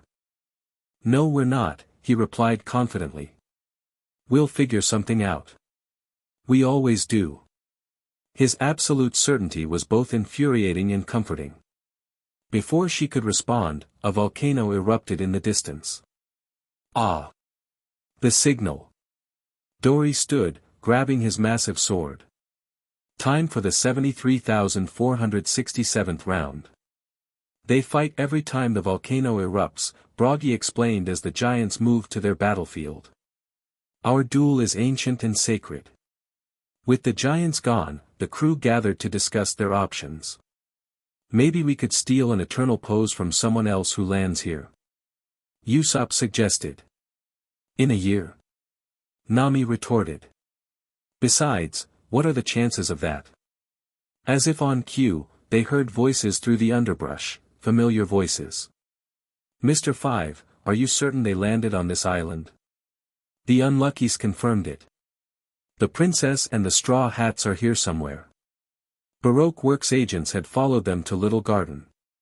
The crew split up to avoid detection. Nami found herself separated from the others, hiding in dense foliage as Mr. 5 and his partner Miss Valentine passed nearby. "This complicates things," she muttered to herself. "We need to warn the others." A rustling behind her made her turn, staff ready. To her relief, it was Luffy. "Shoo," he whispered, crouching beside her. "Bad guys everywhere." "I noticed." "Where's Vivi?" "With Usopp." "Zoro's fighting some wax guy." Mr. 3, Nami realized. "He's a Baroque Works officer agent with wax powers." They crept through the jungle, avoiding detection as they searched for their friends. The situation grew more dire when they discovered Zoro and Broggy trapped in Mr. 3's wax sculpture, slowly being turned into statues. "We need to destroy that wax pillar," Nami said as they observed from hiding. "But how?" Luffy clenched his fist. "I'll smash it." "Wait." She grabbed his arm. "If we rush in, they'll capture us too. We need a plan." For once, Luffy listened, allowing Nami to formulate a strategy. Using her knowledge of the jungle gained from their earlier exploration, they created a diversion with carefully placed brush fires, then attacked from multiple angles. Gum Gum Bazooka. Luffy shattered the wax sculpture while Nami freed their trapped friends. The battle was fierce but brief. Luffy's raw power overwhelmed Mr. 3, while Nami's weather tactics neutralized Miss Valentine's weight-changing ability. When the dust settled, the Baroque Works agents lay defeated. "That was amazing teamwork," Vivi said as they regrouped. "You two fight like you can read each other's minds." Nami glanced at Luffy, who grinned back at her.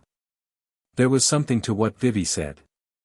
In battle, they'd developed an almost intuitive understanding, Luffy providing the force while Nami supplied the strategy, neither needing to explain their intentions to the other.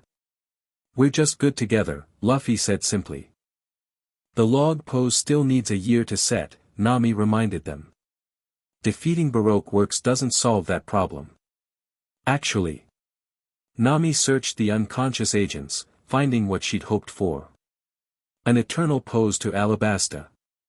They must have used it to report back to Mr. Zero. "See?" Luffy laughed. "Told you we'd figure something out." She smiled despite herself. "Pure luck." "Nope. I knew you'd find a way." His absolute faith in her was both humbling and empowering. "You always do." As they prepared to leave Little Garden, bidding farewell to the dueling giants, Nami pulled Luffy aside. "Hey, I never really thanked you." "For what?" "For believing in me. With Mara, with the Arvanan Temple, even just now with the Baroque Works agents. You never doubt me, even when I doubt myself." He tilted his head, confused by her seriousness. "Why would I doubt you? You're Nami." As if that explained everything. And maybe, to Luffy, it did. His worldview was refreshingly straightforward. He believed in his friends absolutely, no evidence required. "Well, thank you anyway," she said, feeling oddly emotional. "It means a lot." "You're welcome." He beamed, then hesitated. "Can I ask you something?" "Sure." "Back in the temple, when you saved me from the whirlpool, what did it feel like?" "The water test thing." Nami considered the question. "It felt like, understanding. Like for a moment, I could sense what the water wanted, how it moved and why. Not just see it, but feel it. Like when I know a storm's coming," Luffy said, nodding. "But better." "Yeah, I guess so." She smiled. "Pretty strange, huh?" "Not strange. Cool." He grinned. "My navigator can talk to the sea." She laughed. "I wouldn't go that far. But maybe I understand it a little better now." They rejoined the others, setting sail with their new eternal pose pointing directly to Alabasta. The giant's farewell was dramatic. They cleaved a path through a massive goldfish that tried to swallow the merry whole, allowing the ship to escape unscathed. Next stop, Alabasta. Luffy cheered as they entered open water. "And no more detours." "Actually," Nami said, studying the sky, "we might have one more stop to make. There's a winter system ahead that could be dangerous. We should find an island to weather it out." As if confirming her prediction, snow began to fall despite the otherwise clear sky. "See?" Luffy pointed excitedly. "See talking navigator powers." "It's not powers, it's meteorology," she corrected, but couldn't help smiling at his enthusiasm. The snowfall intensified rapidly, temperatures dropping to dangerous levels. Within hours, the deck was covered in ice, the sails stiff with frost. "This isn't natural," Nami said, wrapping her coat tighter. "Even Grand Line weather doesn't change this extremely without warning signs." Vivi looked worried. "Can we sail through it?" "Not safely. We need to find shelter until it passes." The Arvanen journal proved invaluable, containing winter navigation techniques Nami had never encountered before. Using these methods, she guided the ship through the blizzard toward a small island appearing on the horizon. Drum Island, Vivi identified it. Known for its medical expertise. "Perfect timing," Nami said, her voice weaker than usual. "I'm not feeling so great." Indeed, her face had grown flushed, her movements sluggish. When Luffy placed a hand on her forehead, he jerked it back in alarm. "You're burning up." "It's nothing," she insisted. "Just a cold from the snow." But within hours, it became clear this was far more serious than a cold. By the time they docked at Drum Island, Nami was delirious with fever, barely conscious. "She needs a doctor now," Vivi declared, taking charge. "This could be a Grand Line disease. They can progress rapidly and be fatal if untreated." Luffy's usual carefree demeanor vanished completely. He cradled Nami in his arms as they disembarked, his expression uncharacteristically grim. "Where's the best doctor?" he demanded of the suspicious locals who greeted them at gunpoint. "That would be Dr. Kureha," one man reluctantly answered. "But she lives at the top of the mountain. Only comes down when she wants to." Luffy looked up at the towering mountain peak, shrouded in blizzard clouds. "Then that's where I'm going." "You can't climb that in this storm." Vivi protested. "It's suicide." "Don't care," Luffy replied simply. "Nami needs a doctor." He adjusted his grip, securing Nami against his chest, her burning forehead resting against his neck. "I promise to conquer the seas for her. Can't do that if she's not with me." There was a raw vulnerability in his voice that silenced all objections. This wasn't Luffy the captain or Luffy the fighter, this was simply Luffy the man, facing the possibility of losing someone irreplaceable. "I'm coming too," Sanji declared. And so they began their ascent, Luffy carrying Nami while Sanji broke trail through waist-deep snow. The blizzard intensified, wind howling around them, temperature dropping far below freezing. Luffy, Nami murmured through her fever, momentarily lucid. Put me down. You'll die in this cold. Nope. Please. Tears froze on her cheeks. I'm not worth dying for. He adjusted her weight, pulling her closer to share what warmth he had. You're worth everything. The simple declaration silenced her protests.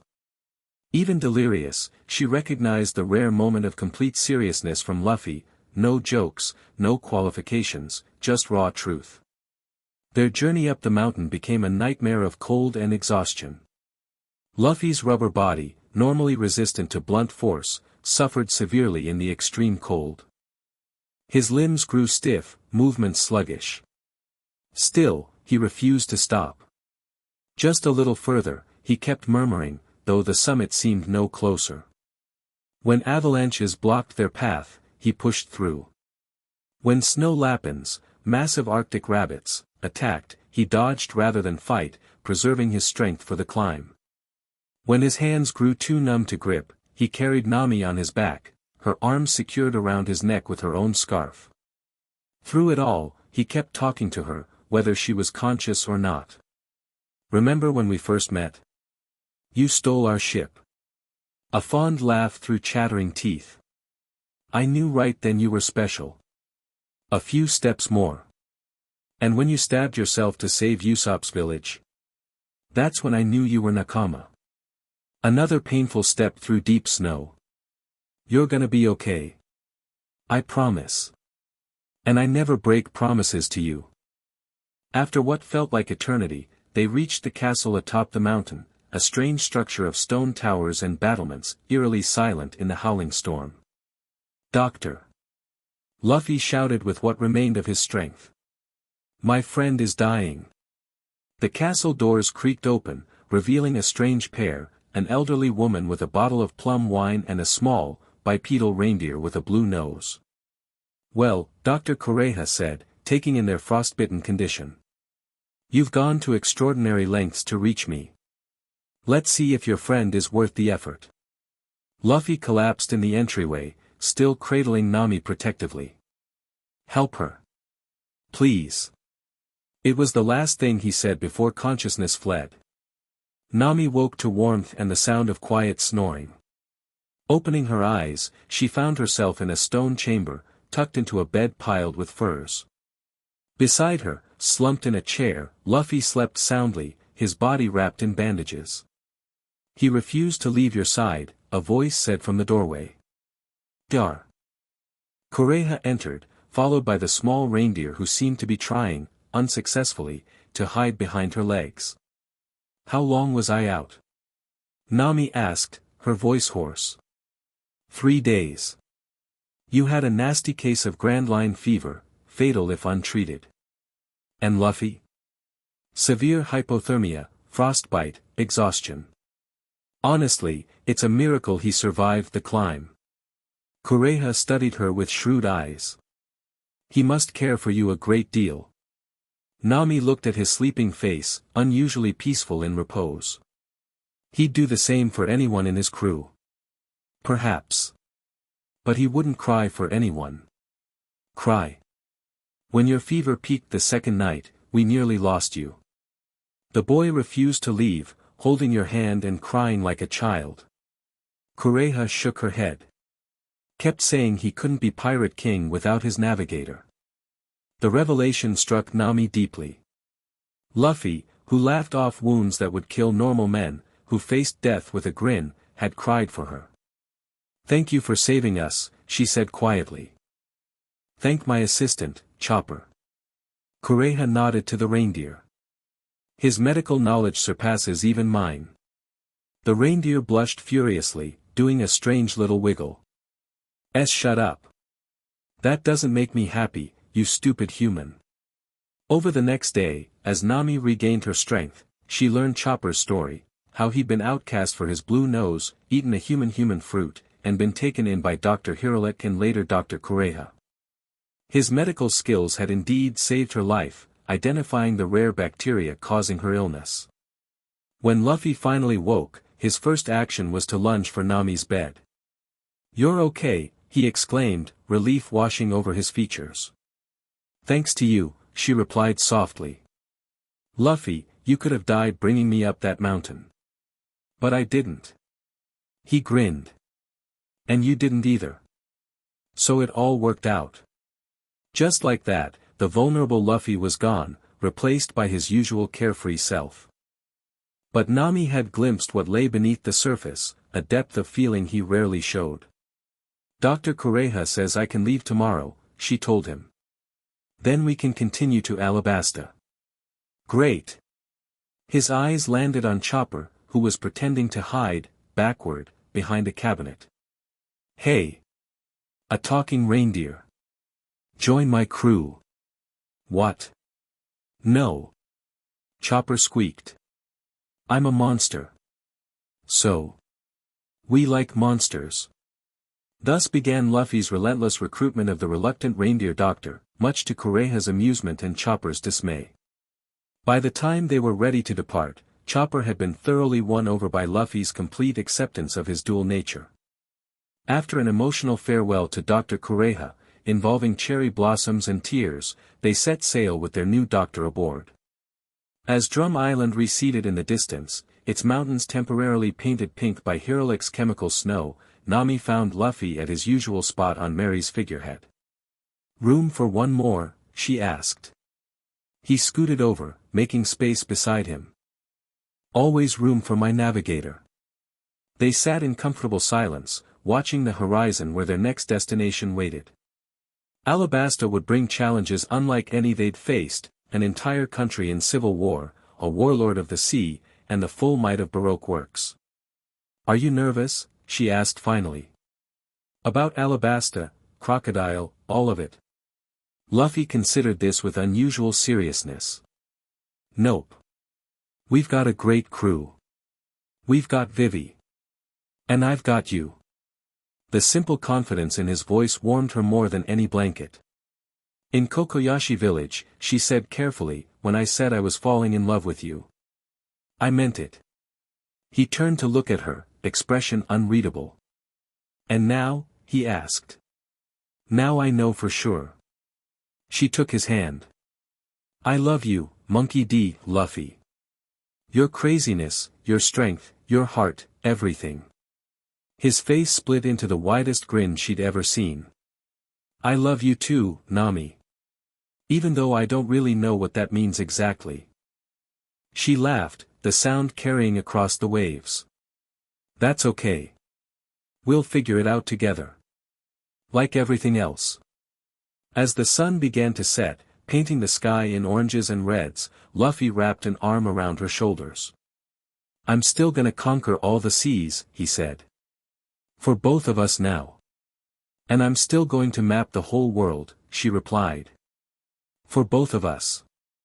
Their dreams, once separate, had become intertwined, not diminished by sharing, but strengthened. The grand line stretched before them, full of dangers and wonders in equal measure. But for the moment, watching the sunset together, those challenges seemed very far away. Chapter 3, Kingdom Come Desert heat shimmered across Alabasta's port of Nanohana, distorting the bustling marketplace into a mirage-like haze.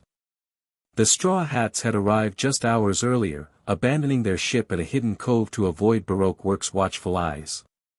"It's so hot," Luffy whined, dragging his feet through the sandy street. "Nami, how much further?" "The rendezvous point is on the other side of town," she replied, consulting the crude map Vivi had drawn. "And keep your voice down. We're supposed to be incognito, remember?" "Incog what?" "Secret, Luffy. Secret." She tugged his new desert robe higher to hide his straw hat. "No one can know we're pirates, especially not with Baroque Works agents everywhere." After leaving Drum Island with their new Dr. Chopper, they'd sailed straight for Alabasta using Vivi's knowledge of the kingdom's coastal patrol patterns. The princess had grown increasingly anxious as they approached her homeland, sharing grim updates about the rebellion that threatened to tear her country apart.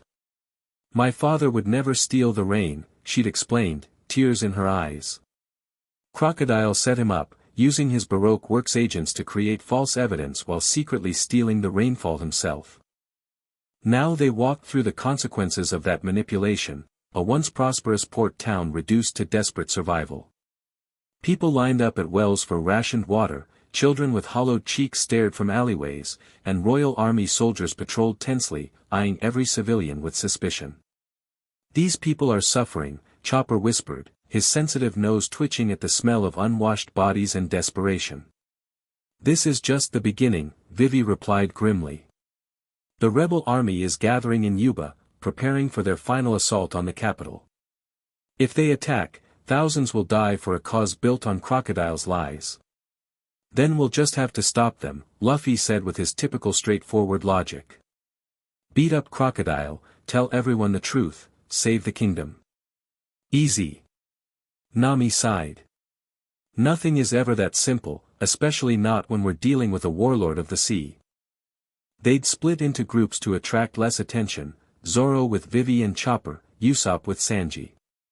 Nami had naturally paired with Luffy, partly to keep him out of trouble and partly because, well, she simply wanted to be near him. Their relationship had evolved during the journey from Drum Island, settling into something both new and familiar.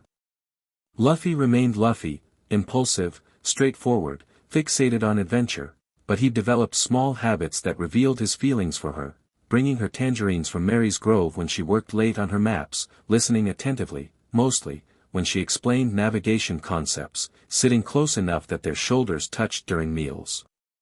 For her part, Nami had stopped pretending his antics annoyed her as much as they once had. She still scolded him when necessary, still hit him when he was being particularly dense, but there was an undeniable fondness in her exasperation now. "Meat!" Luffy suddenly shouted, nostrils flaring. "I smell meat that way." Before Nami could grab him, he darted down a side street toward a food stall. "Luffy," she hissed, chasing after him. "We're supposed to meet the others first." Too late. He'd already reached the vendor, practically drooling. "Old man. Gimme 3, no, 5 of whatever that is." The vendor, a weathered man with kind eyes, smiled. "Alabastan spiced lamb skewers, young man. Best in Nanohana, though that's not saying much these days." As Luffy devoured the skewers with his usual enthusiasm, Nami caught up, ready to scold him. The vendor's chuckle stopped her. "Your husband has quite the appetite," he observed.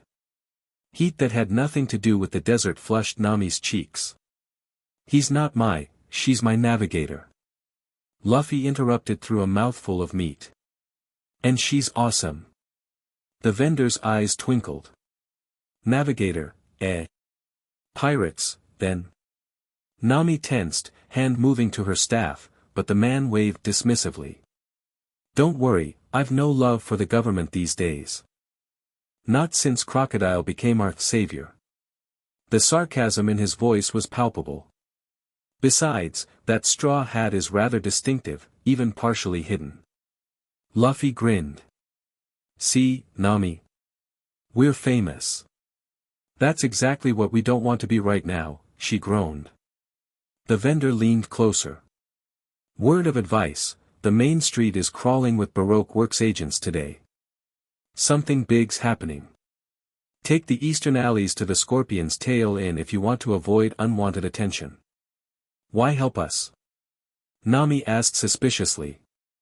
"Let's just say anyone Crocodile might consider an enemy is a potential friend to Alabasta." He nodded toward Luffy. "And something tells me your friend here isn't the type to bow to self-proclaimed heroes." "Crocodile's not a hero," Luffy said, suddenly serious. "Heroes don't make people thirsty and sad." The simple declaration earned an approving nod from the vendor. "Indeed they don't, young man. Indeed they don't." Armed with the vendor's directions, they navigated the maze-like backstreets of Nanohana. The eastern quarter was noticeably poorer, buildings crumbling from neglect and sand accumulation. Children played with makeshift toys, their laughter a defiant sound against the city's general misery. One small boy bumped into Luffy, falling backward with a startled goof. Sorry, mister. The child scrambled to his feet, then froze, eyes fixed on something that had fallen from Luffy's pocket, a water canteen. The naked longing in the boy's eyes was heartbreaking. Without hesitation, Luffy handed him the canteen. Here. You need it more than me. The boy clutched it like treasure. Really? The whole thing? Yep. I can always get more. As the child ran off to share his unexpected bounty with friends, Nami felt a surge of pride and affection. For all his childish behavior, Luffy understood kindness in ways that put more mature people to shame. That was sweet, she said softly. He shrugged. Water's important here. And kids should be happy. Such simple principles, yet so fundamental to who he was. Nami slipped her hand into his, ignoring the surprised look he gave her.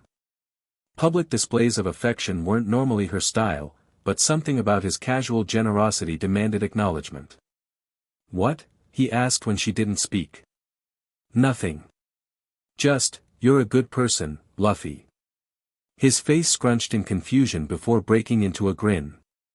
Is that why you're holding my hand? Because I'm good. Don't overthink it, she advised, fighting a smile. Okay.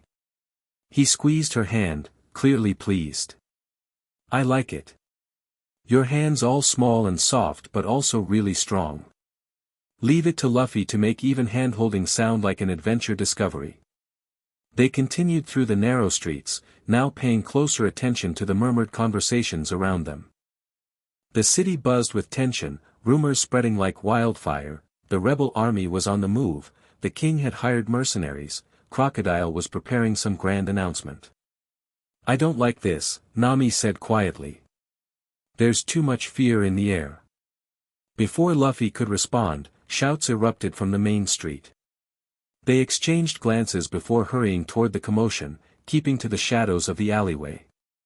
A crowd had gathered around a small platform where a man in an expensive white coat addressed them through a transponder snail broadcasting system. Even from a distance, the scar across his face and the massive gold hook replacing his left hand made his identity clear. Crocodile, Nami whispered. Luffy's body tensed beside her, a low growl building in his throat. She gripped his arm to keep him from charging forward. Wait. Listen first. People of Alabasta, Crocodile's voice boomed across the square. For too long you've suffered under the negligence of King Nefertari Cobra. For too long your children have thirsted while the royal family enjoys flowing fountains. I promised when I arrived to bring prosperity back to this land, and today I deliver on that promise. The crowd murmured uncertainly. Behind Crocodile, several large, covered containers stood on the platform. After months of research, my scientists have developed a revolutionary water purification system that can turn even the most brackish well water into pure, drinkable sustenance. He gestured dramatically, and his assistants unveiled the containers, revealing what appeared to be mechanical filters. Today, I donate these machines to Nanohana as proof of my commitment to your welfare. The crowd erupted in cheers. Barrels were brought forward, filled with murky water that went into one end of the machines and emerged as clear, apparently clean water from the other. What's he up to? Nami wondered. Those can't actually work if he's the one causing the drought.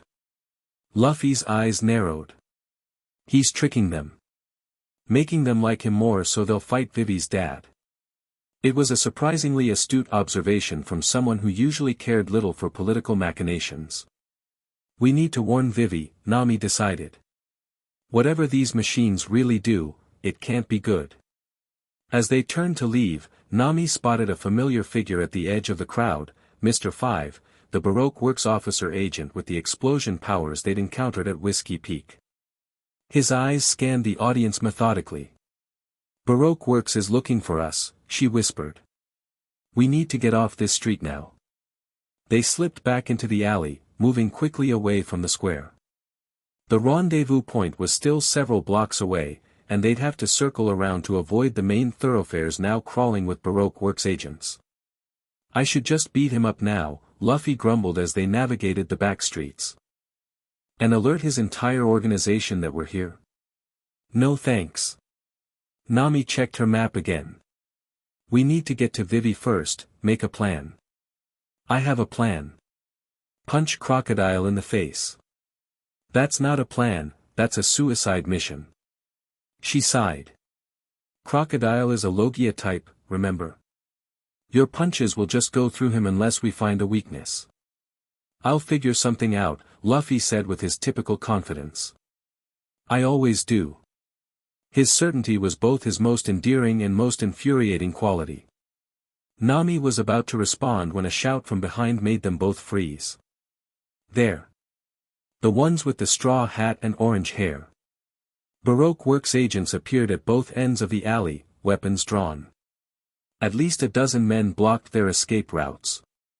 So much for staying hidden, Nami muttered, extending her staff. Ready? Luffy cracked his knuckles. Born ready. They fought back to back, a well-practiced formation developed over their adventures. Luffy's stretching limbs created chaos in the confined space, while Nami's weather tactics, small lightning charges from her modified staff, incapacitated anyone who got past him. Behind you, she called, deflecting a sword thrust aimed at his back. Thanks. He grabbed the attacker by the collar, launching him into his companions. The skirmish lasted mere minutes. When the dust settled, unconscious agents lay scattered across the alley. Luffy hadn't even broken a sweat, bouncing on his toes with residual energy. That was fun. Let's find more. Let's not, Nami countered, grabbing his hand and pulling him deeper into the maze of backstreets. They'll have reinforcements coming any second. They ran, making random turns to throw off pursuit. The eastern quarter gave way to what appeared to be a warehouse district, the buildings larger and more industrial. Perfect for hiding, but also further from their meeting point. We're totally lost now, Luffy observed cheerfully. We're not lost. We're temporarily misplaced. Nami scanned their surroundings. We need higher ground to get our bearings. Got it. Without warning, Luffy wrapped an arm around her waist, the other stretching to grab the edge of a nearby rooftop. Luffy, wait. Too late. They shot upward, Nami's stomach lurching at the sudden acceleration. They landed on the rooftop, Luffy steadying her as her feet touched down. Tada! Higher ground. Despite her racing heart, from the surprise ascent, she told herself, not from his arms still around her waist, Nami had to admit the vantage point was useful. From here, she could see across the sprawling port city to the mountains beyond, where distant dust clouds suggested movement, perhaps the rebel army.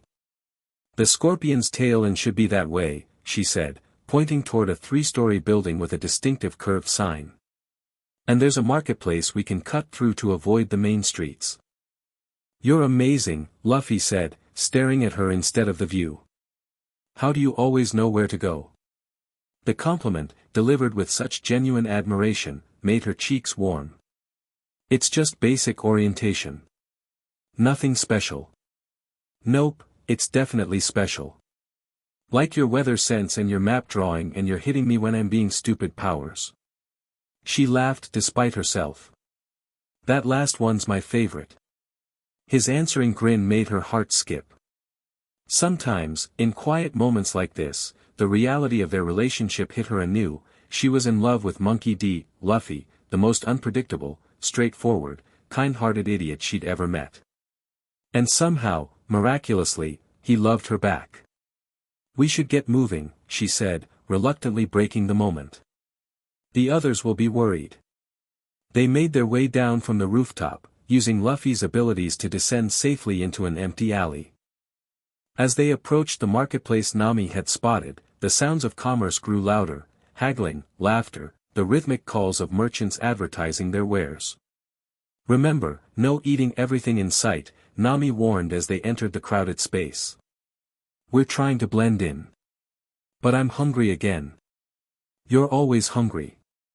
That's why I packed these. She handed him a small bag of dried meat strips she'd prepared knowing his metabolism.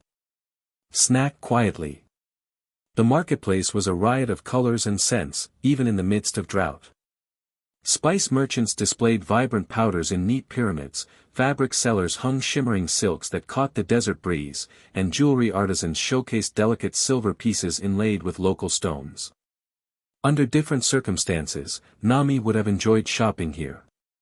Even now, she found her attention drawn to a stall selling navigation instruments, finely crafted sextants, compasses, and weather glasses. "You want one?" Luffy asked, noticing her interest. "No, we don't have time for, be right back." Before she could stop him, he darted toward the stall. Nami sighed, keeping a wary eye out for Baroque works agents while Luffy enthusiastically examined the instruments, asking the bemused merchant questions in his loud, carrying voice. "Which one's best for finding islands nobody else can find?" "My navigator's the best ever, so she needs the best tools." The merchant, an elderly woman with weathered hands, smiled at his enthusiasm. "For someone special, eh? Perhaps this." She held up a beautiful brass compass with intricate engravings. "It's balanced for grand line irregularities, compensating for the magnetic fluctuations. Looks fancy. I'll take it." "Luffy," Nami hissed when he rejoined her, compass in hand. "We're supposed to be inconspicuous. But look how cool it is." He proudly presented his purchase. "The old lady said it works better in weird magnetic places. Plus, it's pretty like you." The simple compliment, delivered with such straightforward sincerity, diffused her irritation instantly. How could she stay mad at someone who thought of her even during their most dangerous mission yet? "Thank you," she said softly, tucking the compass into her bag. "It's perfect." His face lit up with a grin. "See? Shopping is important too." As they continued through the market, Nami noticed subtle changes in the atmosphere. Conversations hushed when they passed certain stalls. Merchants exchanged meaningful glances. The casual bustle took on an undercurrent of tension. "Something's not right," she murmured to Luffy. "People are acting strange." He nodded, surprisingly perceptive.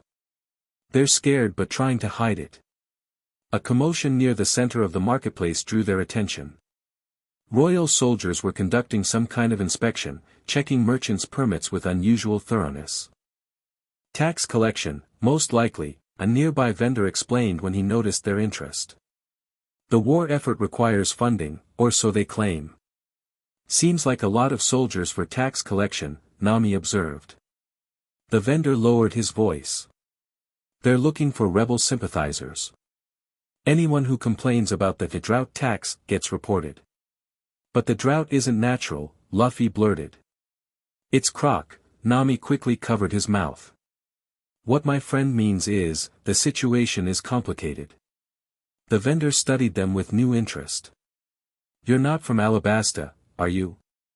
Before they could answer, shouts erupted from the inspection area. A young merchant had apparently objected to the soldiers' demands, and now found himself being dragged away. "I've paid already," he protested. "Check your records." "Silence, rebel sympathizer," the lead soldier barked. "Your seditious talk ends now." Luffy tensed beside Nami, his expression darkening. She recognized the signs, his innate sense of justice activating. "Luffy," she warned quietly. "We can't draw attention." "They're being bullies," he replied, voice uncharacteristically hard. "And they're lying about being Vivi's dad's soldiers." "What? How do you know?" "Their eyes are wrong. Real soldiers would look sad about hurting their own people." Once again, Luffy's instincts cut straight to the truth. Looking closer, Nami noticed inconsistencies in the soldiers' uniforms, slightly wrong insignias, boots that didn't match the royal standard Vivi had described. "They're Baroque works agents in disguise," she realized. Creating more resentment against the king. Before she could formulate a plan, Luffy was already moving, shouldering through the crowd toward the commotion. "Hey, fake soldiers," he called. "Leave that guy alone." Every head in the marketplace turned toward them. The disguised agents froze, momentarily confused by the direct challenge. Luffy. Nami hurried after him, mind racing. So much for staying hidden. The lead agent recovered quickly. Who dares accuse royal soldiers of deception? Seize him. Several soldiers moved to surround Luffy, who stood relaxed but alert, a slight smile playing at his lips. He'd been itching for a real fight since they landed. "You're not real soldiers," he said loudly enough for the entire marketplace to hear. "Real soldiers protect people. You guys are just bullies in stolen clothes." Murmurs spread through the crowd as people began to look more critically at the supposed royal guards. The lead agent's face reddened. "Silence. You are under arrest for interfering with royal business and spreading rebel propaganda." "I'd like to see you try," Luffy replied, cracking his knuckles. The agents attacked simultaneously, converging on Luffy from all sides. With balletic ease, he dodged, weaved, and counterattacked, his rubber limbs snapping out with precision. Each strike found its mark, sending disguised agents flying into stalls and walls. The marketplace erupted into chaos. Some civilians fled, while others, emboldened by Luffy's example, began shouting questions at the remaining soldiers. "Why don't your uniforms match? Where's Captain Jarek? He always leads market inspections. Show us your royal identification." Nami slipped through the confusion, making her way to the falsely accused merchant. "Come on," she said, helping him up. "This is about to get much worse." As if summoned by her prediction, a new group entered the marketplace, actual royal soldiers, responding to the disturbance. Now Baroque Works' deception would be exposed, but it also meant twice as many potential enemies for them. "Luffy," she called. "Time to go." He glanced her way, nodded, then delivered one final punch to the lead agent, sending him crashing into a fruit stand. "These guys are fakes," he announced to the approaching royal soldiers. "They're pretending to be you to make people hate the king." The resulting confusion gave them the perfect opportunity to escape. Luffy grabbed Nami's hand, and they slipped away through a side alley as the real soldiers confronted the imposters. "So much for laying low," Nami said once they were safely away, but she couldn't muster much genuine annoyance. Luffy's actions had been rash but right. "They were hurting innocent people and blaming Vivi's dad," he replied, unapologetic. "I don't regret it." "I know you don't." She squeezed his hand. "That's one of the things I love about you. Just try not to get us killed before we save the kingdom, okay? Promise." He grinned. "And hey, now we know crocodiles using fake soldiers. That's important info for Vivi, right?" He had a point. The disguised agents confirmed what Vivi had told them: Crocodile was actively working to inflame tensions between the king and his people. They finally reached the scorpion's tail end as the sun began its descent toward the horizon. The establishment looked deceptively run down from outside, but inside revealed a well-maintained secret gathering spot for those who opposed Crocodile's influence. "Nami. Luffy." Vivi's voice called from a corner table where the princess sat disguised in common clothing, Zoro and Chopper beside her. "We were getting worried. Got a little sidetracked," Nami explained as they joined the table. "Where are Usopp and Sanji?" "Not back yet," Zoro replied, taking a swig from his tankard. "They're checking the harbor defenses." Nami quickly shared what they'd witnessed: Crocodile's water purification announcement and the fake soldiers in the marketplace. Vivi's face darkened with each detail. "The purifiers are particularly concerning," the princess said. "If they appear to work, people will become even more devoted to him. But if they're not actually purifying water, they could be making people sick," Chopper suggested, medical instincts activating. "Or worse. We need to get one of those machines," Vivi decided. "Examine it to see what it really does." "I'll go," Luffy volunteered immediately. "I'm good at grabbing stuff." "Not alone," Nami said firmly. Last time I let you out of my sight, you started a riot. A what? Zoro raised an eyebrow. Justified riot, Luffy corrected. Those fake soldiers were being mean. Before they could make concrete plans, the inn's door burst open. Usopp and Sanji rushed in, faces grim. Marines, Sanji reported without preamble. An entire ship just docked, led by that smoke guy from Logue Town. Captain Smoker. Nami's stomach dropped. Here. Worse, Usopp added. They're working with Baroque Works. I saw Mr. 3 greeting them at the harbor. The implications were chilling. If Marines were cooperating with Crocodile, his influence extended further than they'd realized. They must be after us specifically, Vivi reasoned. Smoker followed you from Logue Town, and now he's allied with Crocodile to capture you. Luffy frowned. Smokey didn't seem like a bad guy. Just really into catching pirates. He may not know who Crocodile really is, Nami suggested. The world government recognizes him as a warlord, after all. Their planning was interrupted by a commotion outside. Through the window, they could see civilians running, panic evident in their movements. What now? Zoro muttered, hand moving to his swords. A crash shook the building as something massive hit the street outside. Rising from a cloud of dust was a familiar figure, Captain Smoker, his body partially transformed into billowing smoke. Straw Hat Luffy, his voice boomed. I know you're in there. Surrender now. Patrons scattered, rushing for back exits. The innkeeper ducked behind the bar, clearly experienced with sudden troubles. There's a tunnel in the cellar, he called to them. Used by rebels. It'll take you outside the city walls. Everyone go, Luffy said, stepping toward the door. I'll keep Smokey busy. No, Nami grabbed his arm. We stay together. But, no buts. We're in this together. Her grip tightened. You promised, remember. No unnecessary risks. The reminder of his earlier promise gave him pause. He nodded reluctantly. Fine. Tunnel it is. They followed the innkeeper to the cellar, where he revealed a hidden trapdoor behind some barrels. The narrow tunnel beyond stretched into darkness, the sound of distant dripping the only indication of its length. It comes out in a ravine about half a mile outside town, the innkeeper explained. Follow the dry riverbed west to reach the Sandora. Thank you, Vivi said earnestly.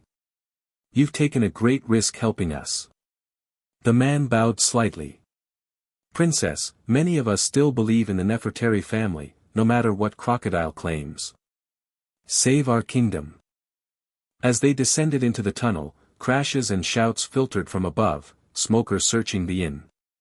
The passage was narrow, forcing them to proceed single file, with Chopper taking his smaller reindeer form to navigate more easily. Where does this lead exactly? Sanji asked, lighting a match to illuminate their way. To the old riverbed, Vivi explained. Before the drought, a small tributary of the Sandora River ran past Nanohana.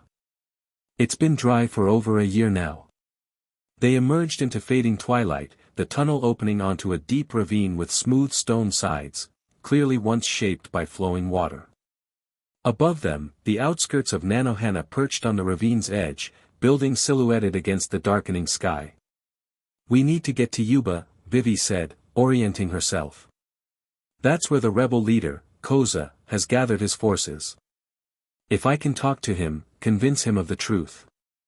Then we go to Yuba, Luffy declared, as if it were that simple.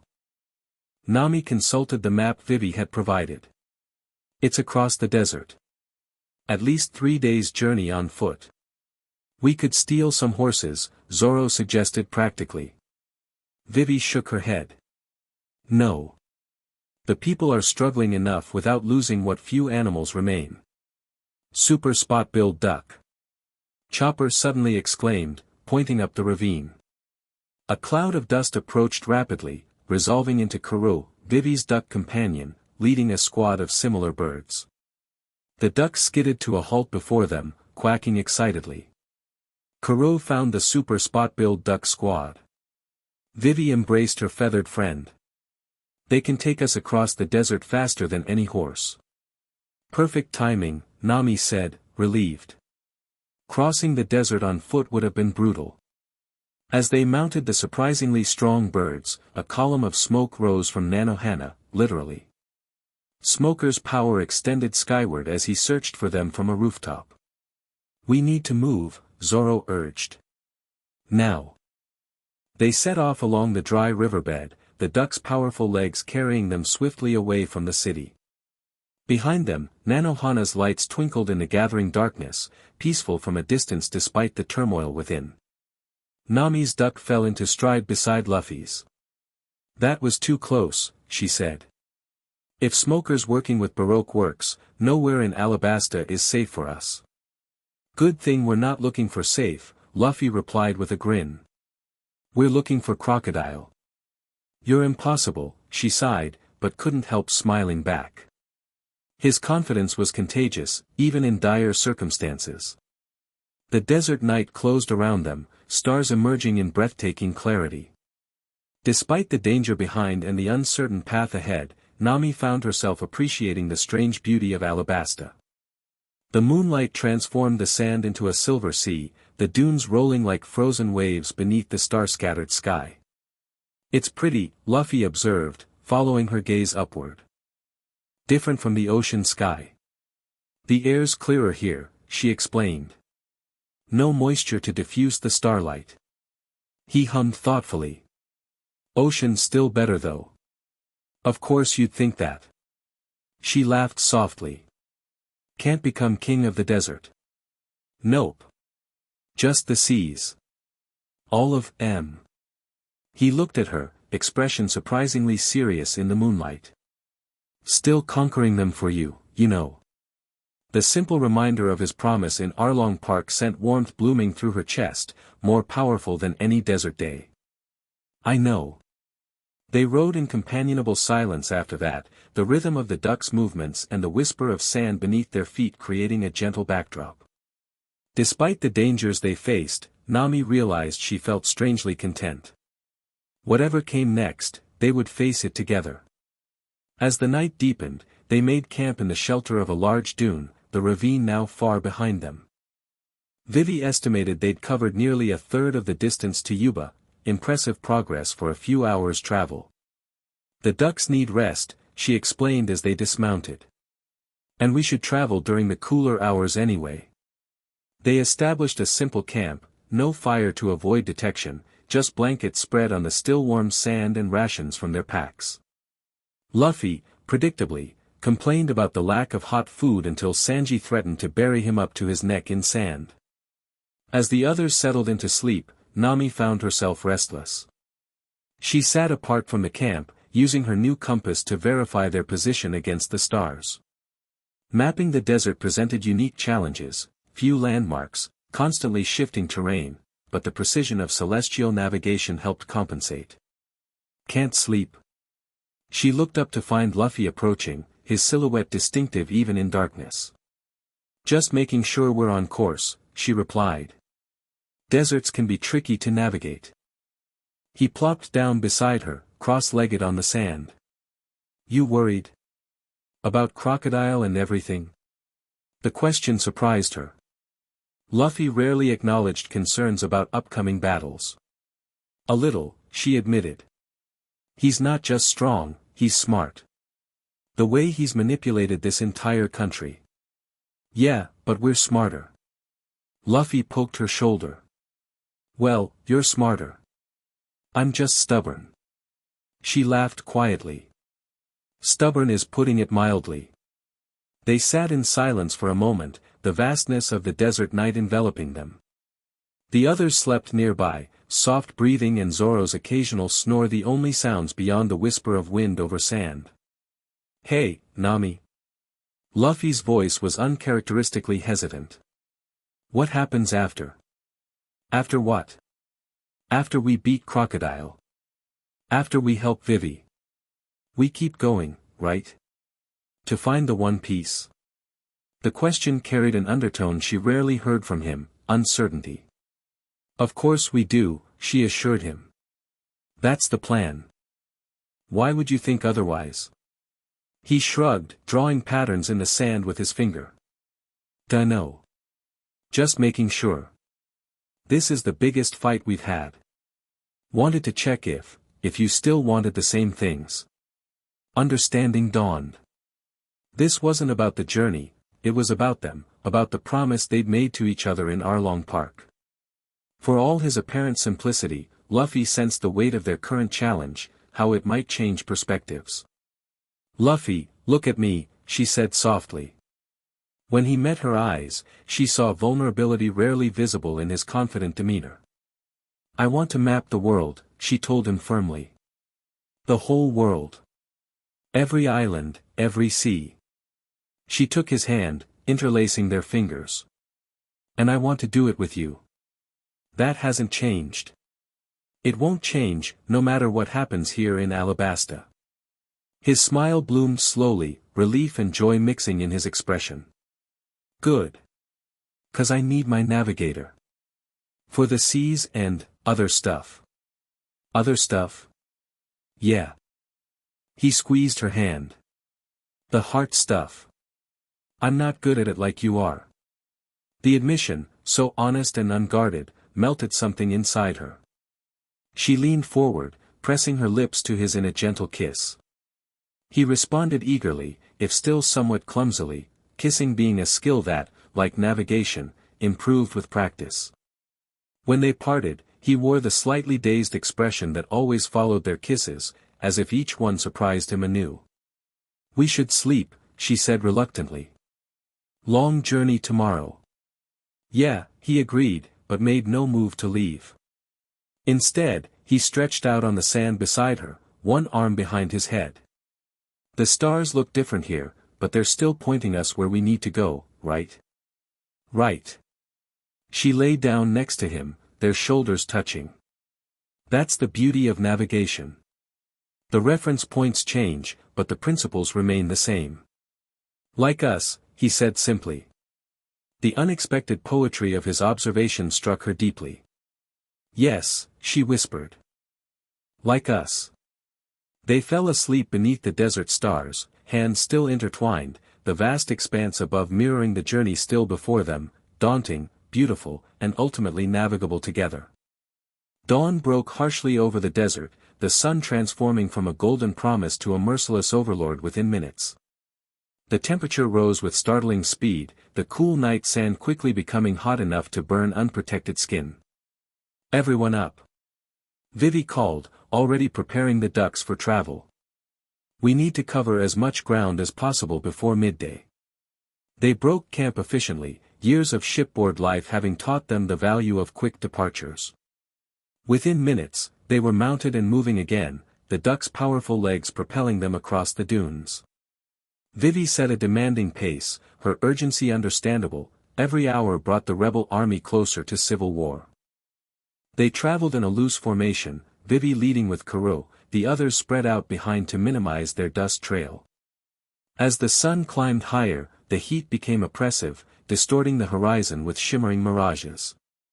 Twice they were deceived by phantom oases, the disappointment bitter when the promised water evaporated before their eyes. How do people live here? Usopp wondered, wiping sweat from his brow. Alabasta wasn't always this harsh, Vivi explained. Before Crocodile, we had regular rains, flowing rivers, fertile oases. My people are suffering through the worst drought in recorded history, and it's entirely artificial. How exactly is he stopping the rain? Nami asked, professional interest piqued. Weather manipulation on this scale should be impossible. We're not certain. My father's researchers believe he's using some aspect of his sand fruit to absorb moisture from the atmosphere, preventing cloud formation. As a navigator attuned to weather patterns, Nami found the concept both fascinating and horrifying. The ecological damage would be catastrophic. It's not just about drinking water, entire ecosystems would collapse. They already have, Vivi confirmed grimly. Species extinct, ancient forests withered, lakes vanished. Alabasta is dying by design. Luffy, riding nearby, had been uncharacteristically quiet during this exchange. Now he spoke, voice hard with determination, "We'll make it rain again. Promise." The simple vow carried weight coming from him. Nami had witnessed Luffy's promises become reality too many times to doubt him, no matter how impossible the task seemed. Around midday, they stopped in the shadow of a massive rock formation, not for rest, but necessity. The heat had reached dangerous levels, the ducks struggling to maintain pace. "We'll wait out the worst hours here," Vivi decided, helping Chopper down from his mount. The reindeer was suffering more than the rest, his fur designed for winter islands, not desert extremes. "Are we still on course?" Zoro asked, scanning the seemingly featureless landscape. Nami consulted her compass and the sun's position. "Yes, though we've drifted slightly north. We should adjust when we resume travel." They established a small camp in the deepest shade they could find, rationing water carefully. Despite the heat, they needed to conserve their supplies. The next known well was still a day's journey away. "I'm melting," Luffy complained, sprawled dramatically on a flat rock. "Nami, make it cooler." "Yes, because I control the weather," she replied sarcastically, though the idea wasn't entirely far-fetched after her experience with the Climatact, Usopp's weather-manipulating invention. "You kinda do, though," he pointed out. "With your stick thing. The Climatact has limited applications, and cooling an entire desert isn't one of them." Still, his comment sparked an idea. Though perhaps on a small scale. She retrieved the weapon from her bag, assembling the blue rods into their staff configuration. With careful adjustments, she created a small cool spot, not exactly air conditioning, but a noticeable temperature drop in their immediate vicinity. "That's amazing." Chopper sighed gratefully, moving closer to the cooler air. "It won't last long," Nami cautioned. "The heat differential will equalize eventually." "It's perfect," Luffy declared, shuffling into the cooled area and leaning against her leg. "Told you you're the best." His absolute confidence in her abilities warmed her heart, even as she tried to cool their surroundings. That was Luffy's gift, seeing potential where others saw limitations. As they rested, Vivi outlined what awaited in Yuba. "Koza, the rebel leader, was my childhood friend. If anyone will listen to the truth about Crocodile, it's him." "And if he doesn't listen?" Zoro asked practically. Vivi's expression faltered. "Then. I don't know. The rebellion is gathering momentum daily. If they attack Alyabarna, thousands will die on both sides." "He'll listen," Luffy said with certainty. "We'll make him." The princess smiled gratefully, though concern still shadowed her eyes. "I hope you're right." They resumed travel in late afternoon, when the sun's angle lessened its intensity. The landscape gradually changed, flat dunes giving way to rock formations and the occasional withered shrub, signs they were approaching what had once been a more fertile region. "The Sandora River Valley," Vivi explained. "Or what's left of it. Where a mighty river should have flowed, only a cracked riverbed remained, stretching into the distance like an ancient scar across the land. Occasional pools of stagnant water marked deeper sections, but nothing resembling the lifeblood of a kingdom." "This is wrong," Luffy said, surveying the devastation. His simple moral compass recognized the perversion of nature before them. Rivers should flow. They followed the dry riverbed as twilight approached, making better time on its packed surface than through shifting sand. According to Vivi, they would reach Yuba by late tomorrow if they maintained their pace. The attack came without warning. One moment they were riding in formation, the next, the sand beneath them erupted like a geyser, throwing ducks and riders in all directions.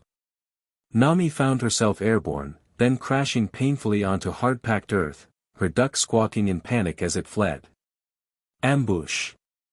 Zoro shouted, already on his feet, swords drawn. A whirling column of sand rose from the disruption, gradually taking humanoid form. When it solidified, a tall man stood before them, arms crossed, expression contemptuous beneath a desert headwrap that covered all but his eyes. "Straw hats," he said, voice carrying the grit of sand. "Your journey ends here." Luffy stepped forward, fists clenched. "Who are you?" "Raiko the Sandstorm." The man swept his arm outward, sending a wave of sand toward them. "Mr. Zero sends his regards." They scattered to avoid the attack, sand slicing like glass where it struck. This was no ordinary sand, it moved with deliberate malice, pursuing them even as they dodged. Another devil fruit user. Nami realized, using her staff to vault over a sand tendril. Wind fruit, Raiko confirmed. Not sand like my employer, but perfect for this environment. I control the air, and in the desert, that means controlling the sand as well. To demonstrate, he raised both hands.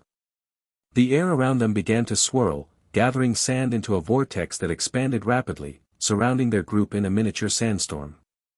"I can strip the flesh from your bones with this," he called over the howling wind. "Or simply let you suffocate as the air is pulled from your lungs." Luffy charged through the swirling sand, arms stretched back for a punch. Gum pistol. His fist shot forward but went wide as a concentrated gust diverted its path. Raiko laughed. "Predictable. Mr. Zero said you rely on direct attacks." The wind user gestured, and a blast of sand-laden air slammed into Luffy, sending him tumbling across the ground. Wind counters rubber quite effectively. Zoro and Sanji attempted simultaneous attacks from opposite directions, but suffered similar fates. Zoro's sword strikes were pushed off course by precisely targeted air currents, while Sanji found his kicks losing power as the air density changed around his legs. "He's neutralizing our fighting styles," Nami observed, mind racing for a solution. "We need a different approach." Vivi appeared beside her, having taken cover behind a rock formation. "His power is formidable, but there must be a weakness." "There is," Nami realized, watching the patterns in the sandstorm. "He's not creating the sand, just manipulating it. And wind follows predictable patterns, no matter who controls it." She assembled her Climatact, making precise adjustments. "I need to get closer." "That's suicide," Vivi protested. "Not with the right distraction." Nami caught Usopp's eye and signaled their practiced combination attack. The sniper nodded, loading his slingshot with a special pellet. Special attack, Smoke Star. The projectile exploded near Raiko, releasing thick smoke that momentarily disrupted his visibility. The sandstorm laughed. "Foolish. Wind dispels smoke." He swept his arm, creating a gust to clear the area, exactly as Nami had predicted. She darted forward in the momentary shift of air currents, Climatact extended. Heat ball. Small spheres of warm air shot from the weapon, rising rapidly into the sandstorm. "Whatever you're attempting is futile," Raiko said, directing a sand tendril toward her. Before it reached her, Chopper in his heavy point form tackled her aside, both rolling to safety behind a dune. "Thanks," she gasped, regrouping. "But I need one more shot." Across the battlefield, Luffy had recovered and was attempting another approach, trying to predict the air currents before attacking. His frustration was evident as punch after punch was deflected. "Stay still and fight fair," he demanded. "Fair?" Raiko scoffed. "There's no fair in war, boy. Only victors and corpses." The sandstorm intensified his attack, creating cutting blades of sand that sliced across Luffy's rubber body. Though he couldn't be cut, the force still battered him, driving him back. "I've had enough of this," Raiko declared, raising both hands high. The air pressure dropped dramatically as he gathered power for a finishing move. Sand coffin technique. The ground beneath their feet began to liquefy, sand flowing like water, threatening to drag them down. Usopp sank immediately to his knees, Chopper struggling to pull him free while sinking himself. "Now, Nami," Vivi urged. "Whatever you're planning." Nami had been carefully positioning her heat balls throughout the artificial weather system. With Raiko distracted by his grand attack, she made her move. Cool ball. She launched the opposite temperature charges high into the air, creating the perfect conditions for her trap. Thunder tempo. The rapidly rising warm air collided with the cool pockets, creating instant condensation. Combined with the electrical charge from her staff, the result was a localized but powerful lightning strike, directly at the epicenter of Reiko's windstorm. The bolt struck with blinding intensity. Raiko screamed as electricity coursed through him, his sand-infused winds conducting the charge back to its source. His concentration shattered, and with it, his attack. "Now, Luffy!" Nami shouted. Luffy didn't hesitate. With Raiko momentarily paralyzed by the lightning, he closed the distance in a blur of movement. Gum Gum Gatling. His fists became a barrage too rapid to track, each impact driving Raiko further into the ground until only his head remained visible above the sand. When Luffy finally stopped, his knuckles were bloody despite his rubber protection. He stood over the defeated sandstorm, breathing heavily. "Nobody hurts my friends," he said simply. "And nobody stops us from helping Vivi." Raiko coughed blood, glaring up at them. "You think this changes anything? Mr. Zero knows you're coming. He's prepared." "Good," Luffy replied. "Saves us the trouble of finding him." They regrouped quickly, assessing injuries. Remarkably, no one was seriously hurt, though all bore scrapes and bruises from the sand attack. The ducks, having scattered during the ambush, gradually returned, drawn by Kuru's calls. Crocodile must have spies in Nanohana, Vivi reasoned as they prepared to continue. How else would he know our destination? Or he's just covering all possible routes, Sanji suggested. Raiko mentioned Mr. Zero specifically, so this comes from the top. Nami checked her compass, calculating their position. The battle had cost them valuable time, and the sun now hovered just above the horizon. "We should make camp soon," she advised. "Traveling at night is risky after an attack like this." "No," Luffy said firmly. "We keep going. Crocodile knows where we are already, so hiding doesn't help. And Vivi needs to reach Yuba before the rebels move." His logic was sound, if demanding. After brief discussion, they agreed to continue through the night, taking turns on watch while riding. As they set off again, Luffy maneuvered his duck alongside Nami's. "That lightning trick was awesome. How'd you know it would work?" "Basic meteorology," she explained. "Wind systems require temperature differentials to maintain strength. Disrupt those, add electrical charge, and..." She shrugged modestly. "You basically used his own weather against him." He grinned. "That's my navigator." The pride in his voice made her smile despite their dire circumstances. It was a team effort. "Your timing was perfect." "We're good together," he said, echoing her earlier thought. "Like, what's that navigation thing? When two things line up. Convergence?" "Yeah. We're convergent." He pronounced each syllable carefully, pleased with the new word. It was a surprisingly apt description.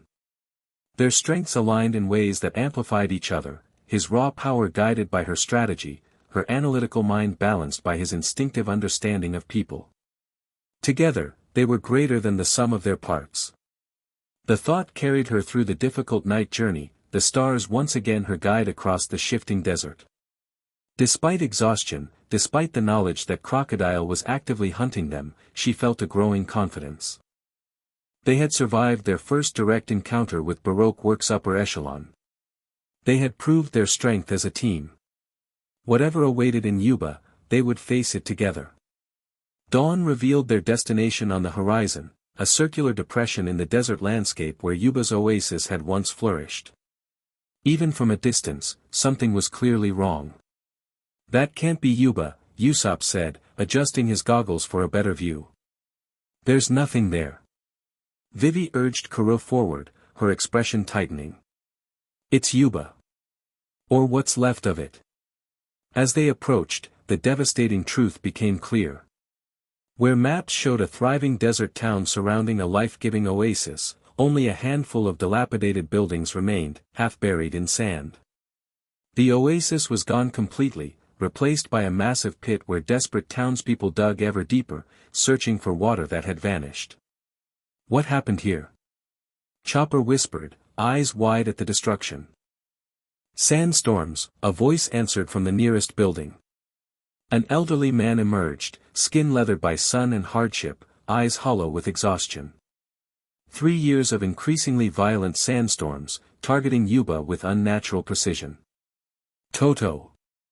Vivi dismounted, rushing to the man who had once been plump and jovial in her childhood memories.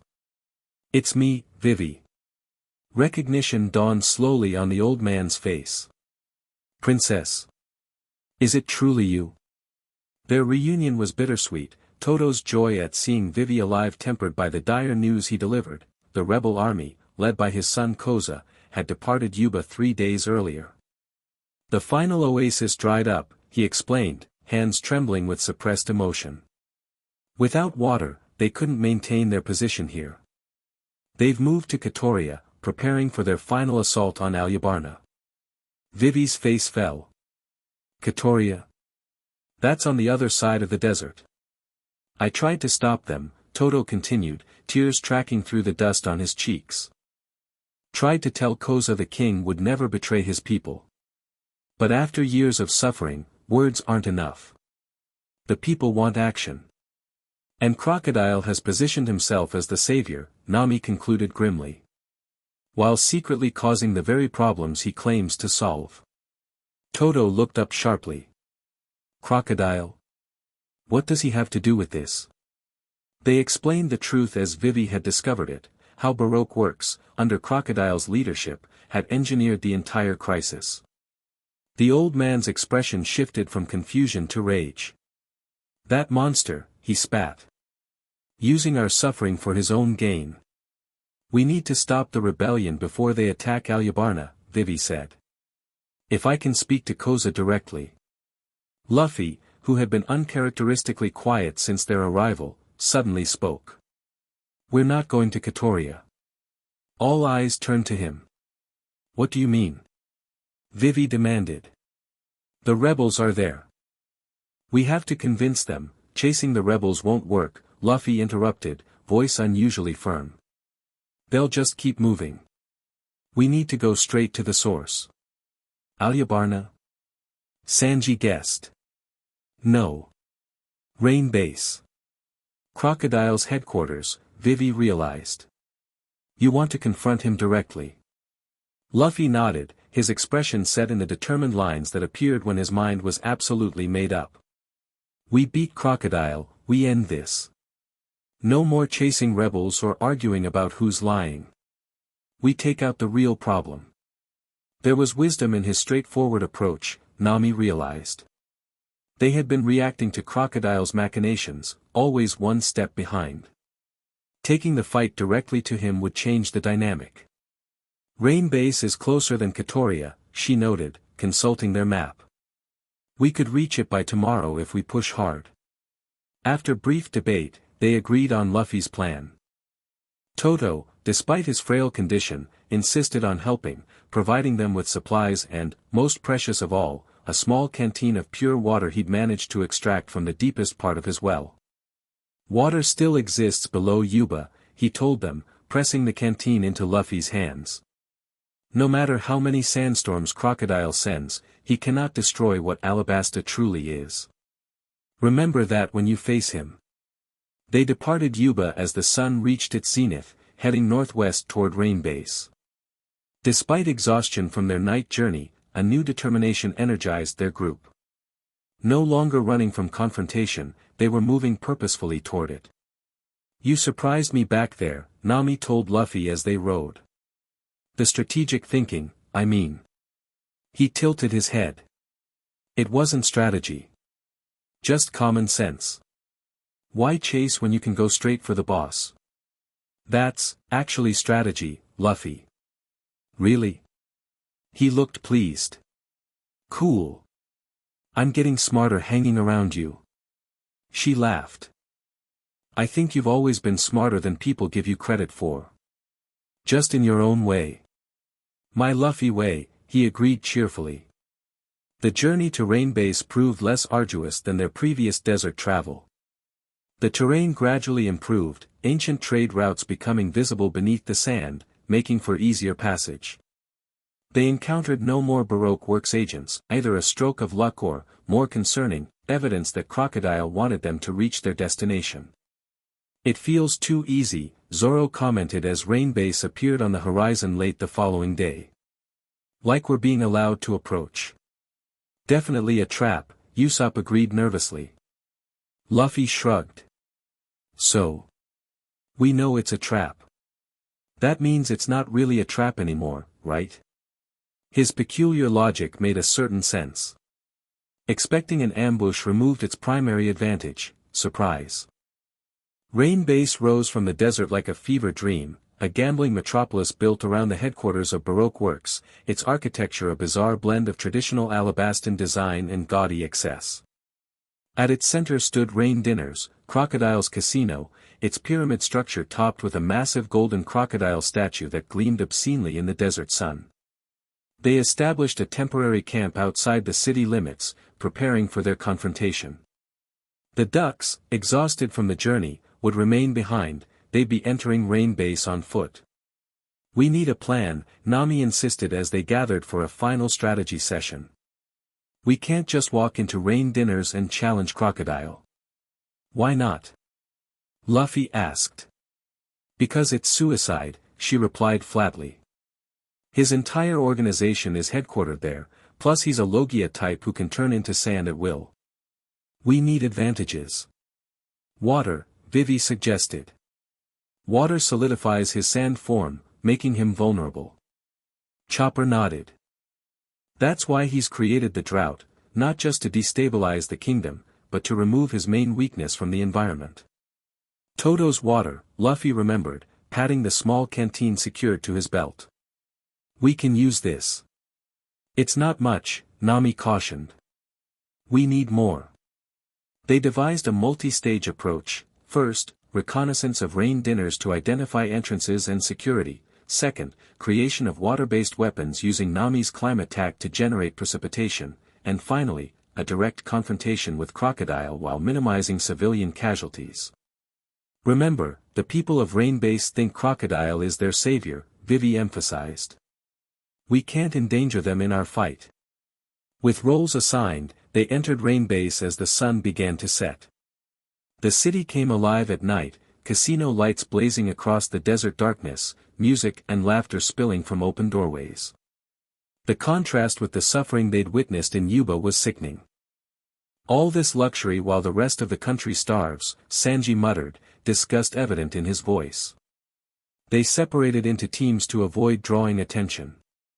Nami and Luffy took the direct approach, entering Rain Dinners as potential customers while the others secured alternate entrances and prepared for the coming confrontation. The casino interior was palatial, all marble floors and crystal chandeliers. Patrons in expensive attire gambled away fortunes while servants circulated with trays of food and drink. In the center of the main hall stood a massive aquarium, cruelly ostentatious in a drought-stricken land. That's our water source, Nami whispered, nodding toward the display. We just need to figure out how to use it against him. Luffy, fidgeting in the formal clothes they'd acquired for disguise, seemed unusually tense. His eyes darted across the room, searching for threats or perhaps their target. He's watching us, he said quietly. What? Where? Don't know exactly. Just feel it. Nami had learned to trust Luffy's instincts. Let's move toward the aquarium. Act natural. They made their way across the casino floor, Nami pretending interest in various games while Luffy attempted, poorly, to mimic sophisticated behavior. Despite his clumsiness, they attracted little attention among the self-absorbed patrons. Well. What have we here? The smooth voice froze them in place. Turning slowly, they found themselves face to face with Sir Crocodile himself, taller in person than his wanted posters suggested, his hook gleaming gold, cigar smoke curling around his scarred face. Straw Hat Luffy and Cat Burglar Nami, he continued, voice pitched for their ears alone. How kind of you to visit my establishment. Luffy's hands clenched into fists. Crocodile. Sir Crocodile, warlord of the sea, to commoners such as yourselves. His smile never reached his cold eyes. Though I suppose you've earned proper introduction, having defeated Raiko. Few manage that. We're here to stop you, Nami declared, keeping her voice steady despite the fear crawling up her spine. This man radiated menace unlike any opponent they'd faced. Stop me? He chuckled, the sound utterly devoid of humor. From what, precisely? Making rain base prosperous? Providing water purification to dying towns? Or perhaps you mean my secret identity as leader of Baroque works? His smile widened at their shocked expressions. Oh yes, I know all about Princess Vivi's little investigation. Did you think your presence in Alabasta went unnoticed? You're hurting Vivi's country, Luffy said, cutting through the wordplay. Making people fight each other with lies. That ends today. Crocodile studied him with something resembling curiosity. Such confidence from a rookie pirate. Tell me, Straw Hat, what exactly is your interest in Alabasta? This isn't your kingdom, your fight. Vivi's our friend. That makes it our fight. Ah, friendship. How touching. Crocodile's gaze shifted to Nami, then back to Luffy, something calculating entering his expression. Though perhaps more than friendship drives you, The way you two move together suggests deeper attachment. Nami tensed.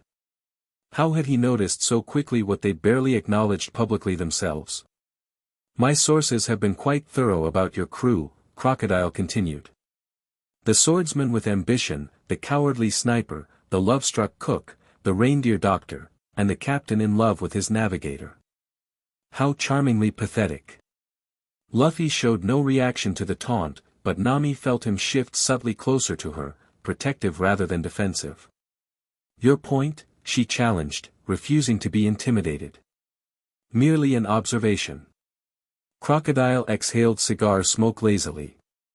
Love is such a predictable weakness. It makes one's priorities confused. Loving someone isn't weak, Luffy said simply. No. Crocodile's eyes glinted. We shall see about that. He gestured to someone behind them. Miss All Sunday, perhaps you could escort our guests to a more private venue for our discussion. The elegant woman they'd encountered at Whiskey Peak appeared beside them, her expression unreadable. Of course, Sir Crocodile. This way, please. And if we refuse? Nami asked, gripping her concealed climatact. Then our conversation becomes very public, very quickly, Crocodile replied. I doubt the loyal citizens of Rain Base would appreciate pirates threatening their benefactor. The resulting riot would be messy. Civilians as human shields. The implicit threat was clear. Fine, Luffy decided, eyes never leaving Crocodile. Let's talk. They followed Miss All Sunday through a hidden door behind the aquarium, descending a spiral staircase into the casino's lower levels. The opulence of the public areas gave way to utilitarian corridors clearly designed for security rather than comfort. Your friends have already been located, Miss All Sunday informed them conversationally. Mr. 1 and Mr. 2 are bringing them to the same destination. If they're hurt, Nami began. That depends entirely on their cooperation, the woman replied. Though your swordsman seems reluctant to surrender his weapons. They finally reached a massive steel door emblazoned with the Baroque works insignia. It opened silently to reveal a spacious chamber dominated by a long table. Crocodile already waited at its head, having apparently taken a different route. Welcome to the heart of Baroque works, he said, gesturing grandly. Few enter this room who are not part of our organization. Consider yourselves privileged. As Miss All Sunday guided them to seats, the door opened again. Their crewmates entered under guard, Zoro and Sanji looking battle-ready despite their captivity, Usopp trembling but defiant, Chopper in his smallest form to appear less threatening, and Vivi with cold fury etched across her features. "You monster," the princess spat upon seeing Crocodile. "You've destroyed my kingdom." "Merely rearranged it, princess," Crocodile corrected. "Alabasta was stagnating under your father's peaceful rule. I've simply introduced evolutionary pressure. By manufacturing a drought. Turning citizens against each other." Vivi's voice shook with rage. "Thousands have died because of you." "Progress requires sacrifice," he replied dismissively. "When I'm finished, Alabasta will be stronger, more prosperous than ever. Under new management, of course. You'll never take my father's throne. Your father is likely already dead, princess." Crocodile smiled at her shocked expression. "Mr. Tu has been impersonating him for weeks, issuing increasingly irrational orders to accelerate the rebellion. The real Cobra is scheduled for execution tomorrow, publicly, to ensure maximum impact." "You're lying," Vivi whispered, though doubt had entered her eyes. "Am I? Perhaps you should ask Miss All Sunday." She arranged the details. All eyes turned to the enigmatic woman, who met their gazes with cool detachment. "King Cobra was captured 3 days ago attempting to reach the rebel army. He is being held in the royal tomb outside Alyabarna, awaiting public trial." The revelation struck Vivi physically, her body sagging as if under a great weight. "Father." "Now then," Crocodile continued, seemingly bored with her distress, "to business. You've proven surprisingly tenacious opponents, navigating my challenges with greater skill than anticipated. I'm actually impressed." "We don't want your praise," Zoro growled. "No, you want my defeat. Unfortunately for you, that's not on today's agenda." Crocodile tapped a button on the table, and a portion of the wall slid away, revealing a massive aquarium tank containing what appeared to be a den mushi larger than a human. "Allow me to introduce you to the key component of Operation Utopia." "What is that thing?" Nami asked, professional curiosity momentarily overriding caution. "A weather den mushi," Crocodile explained, pride evident in his voice. "Extremely rare, capable of communicating with natural weather patterns. For 3 years, it has been broadcasting a simple message to the atmosphere above Alabasta: no rain." The implications were staggering. Nami had studied weather manipulation extensively, but never imagined such a direct method could exist. "That's impossible," she said. "Weather systems are too complex to control through simple commands." "Perhaps for a human," Crocodile conceded. "But den mushi communicate on frequencies we cannot perceive. This specimen, enhanced by certain scientific adjustments, speaks directly to the cloud formations, repelling them from our borders." "You've been using a living creature to torture an entire country," Chopper said, horror in his voice. "I've been using a tool to reshape a nation," Crocodile corrected. "And tomorrow, that reshaping will be complete. The rebels will attack Alyabarna, the king will order his forces to fight to the last man, and in the resulting chaos, I will emerge as savior, the only one who can restore peace." "We'll stop you," Luffy declared, rising from his seat. "Right here, right now." Crocodile laughed. "With what? 6 exhausted pirates in a sealed underground chamber. I'm a Logia user in my element, surrounded by sand. You have no advantages here. We have this." Luffy pulled Toto's water canteen from his belt. "Water makes you solid. Solid means I can punch you." "Ah yes, the water weakness. How predictable." Crocodile seemed genuinely amused. "Did you think I wouldn't prepare for such an obvious tactic?" He snapped his fingers, and sections of the floor opened beneath each of them, trapdoors releasing them into separate chutes. Nami felt herself falling, Luffy's startled shout echoing beside her before they were separated by dividing walls within the shaft. She hit water with stunning force, the impact driving air from her lungs. For a moment, Panic overwhelmed her as she fought to orient herself in the darkness. Then her head broke the surface, and she gasped for breath, treading water in what appeared to be a massive underground chamber. "Luffy," she called, voice echoing against stone walls. "Zoro. Anyone. Nami." Usopp's voice replied from nearby. "Is that you? Usopp. Keep talking, I'll swim to you." Following his voice, she found the sniper clinging to what appeared to be a piece of decorative stonework protruding from the wall, part of a crocodile's tail. "Where are we?" he asked, teeth chattering from cold and fear. Some kind of underground reservoir, she guessed, examining their surroundings as her eyes adjusted to the dim light. The chamber was enormous, its ceiling lost in darkness above, water filling it to within 20 feet of where it presumably met the floor above. "Look!" Usopp pointed to where another figure splashed nearby, Sanji, supporting a struggling chopper. "Over here!" Nami called, waving to attract their attention. Soon they had gathered at the stone protrusion. Nami, Usopp, Sanji, and Chopper accounted for. No sign of Luffy, Zoro, or Vivi. They must have fallen into different chambers, Sanji reasoned, helping Chopper maintain his grip on their precarious perch. "We need to find a way out," Nami said, examining the walls. Before, a distant splash interrupted her, followed by the unmistakable sound of something large moving through water. "Please tell me that's Luffy," Usopp whimpered. "Unlikely," Sanji replied grimly.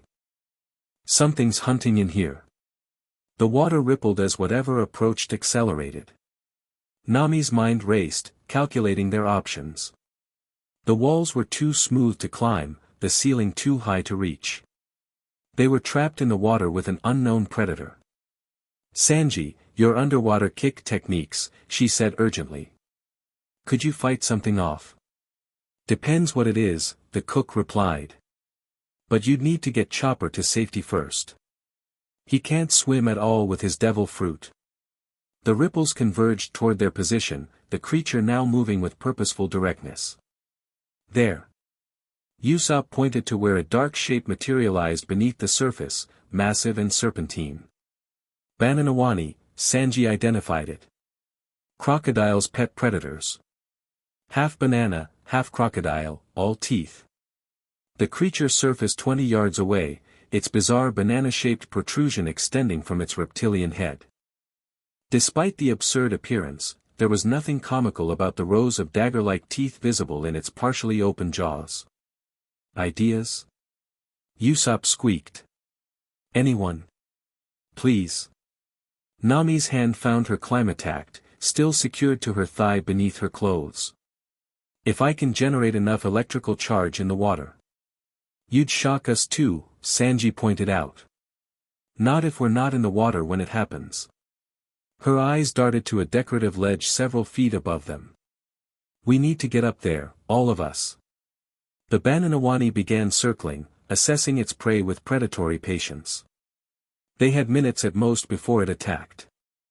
"Usopp, your grappling hook," Nami urged. "Can you reach that ledge?" The sniper fumbled in his waterlogged bag, producing his modified slingshot and a specialized projectile. "I think so, but it might not hold all our weight." "One at a time then," Sanji decided. "Chopper first, since he can't swim if he falls." The hook found purchase on the decorative ledge. Chopper, in his smallest form, went first, scampering up the line with surprising agility despite his exhaustion. Usopp followed, less gracefully but successfully. "You next," Sanji told Nami. "Both of us," she countered. "That thing's getting ready to charge." Indeed, the Bananawani had stopped circling, its body tensing beneath the water in preparation for attack. Sanji nodded, and they both grabbed the line, climbing desperately as the creature lunged. They reached the ledge seconds before massive jaws snapped where they had been. The Bananawani circled back, frustrated but patient. It knew they had nowhere to go. "Now what?" Usopp asked, eyeing the seemingly sealed chamber. "We're just stuck on a higher perch." Nami examined the walls more carefully from their new vantage point. Look there, an air vent. Too small for us to fit through, but perfect for carrying sound, Sanji finished, understanding her thinking. Exactly. If we can make enough noise, maybe the others will hear us. They took turns shouting into the vent, calling for Luffy, Zoro, Vivi, anyone who might be in connecting chambers. The effort seemed futile until, faintly, they heard a response. There. Hear them. Luffy? Nami pressed her ear to the vent. Is that you? Nami. His voice was distant but unmistakable. You're okay. Where are you? Some kind of underwater chamber with a monster crocodile banana thing. Where are you? Dry room. Lots of bones. Zoro and Vivi are here too. This rapid exchange of information revealed their situation. Luffy, Zoro, and Vivi had landed in a different trap, a dehydration chamber slowly removing moisture from the air. Meanwhile, Nami's group faced drowning or becoming Bananawani food. The walls between chambers, Nami realized. Luffy, can you break through? Already trying. They're really thick. The Bananawani, perhaps agitated by their shouting, renewed its attack on their perch, massive bodies slamming against the wall beneath them. The impact sent cracks spreading through the ancient stonework. Hurry! Nami called through the vent. Our side is breaking. Another slam, and their ledge visibly shifted, stone groaning as centuries-old mortar began to fail. The Bananawani, sensing victory, prepared for a final charge. Climb attack ready, Nami said, assembling her weapon. When that thing hits again, the ledge will collapse. Everyone be ready to swim for the highest point you can reach. And then? Chopper asked fearfully. I electrify the water. Hopefully the shock subdues the Bananawani without killing us. Hopefully. Usopp's voice rose an octave. Unless you have a better plan. The creature charged, its massive body a torpedo of muscle and teeth. The impact when it struck was catastrophic, stone shattered, the ledge disintegrated, and they tumbled toward the water. Simultaneously, an explosion rocked the opposite wall.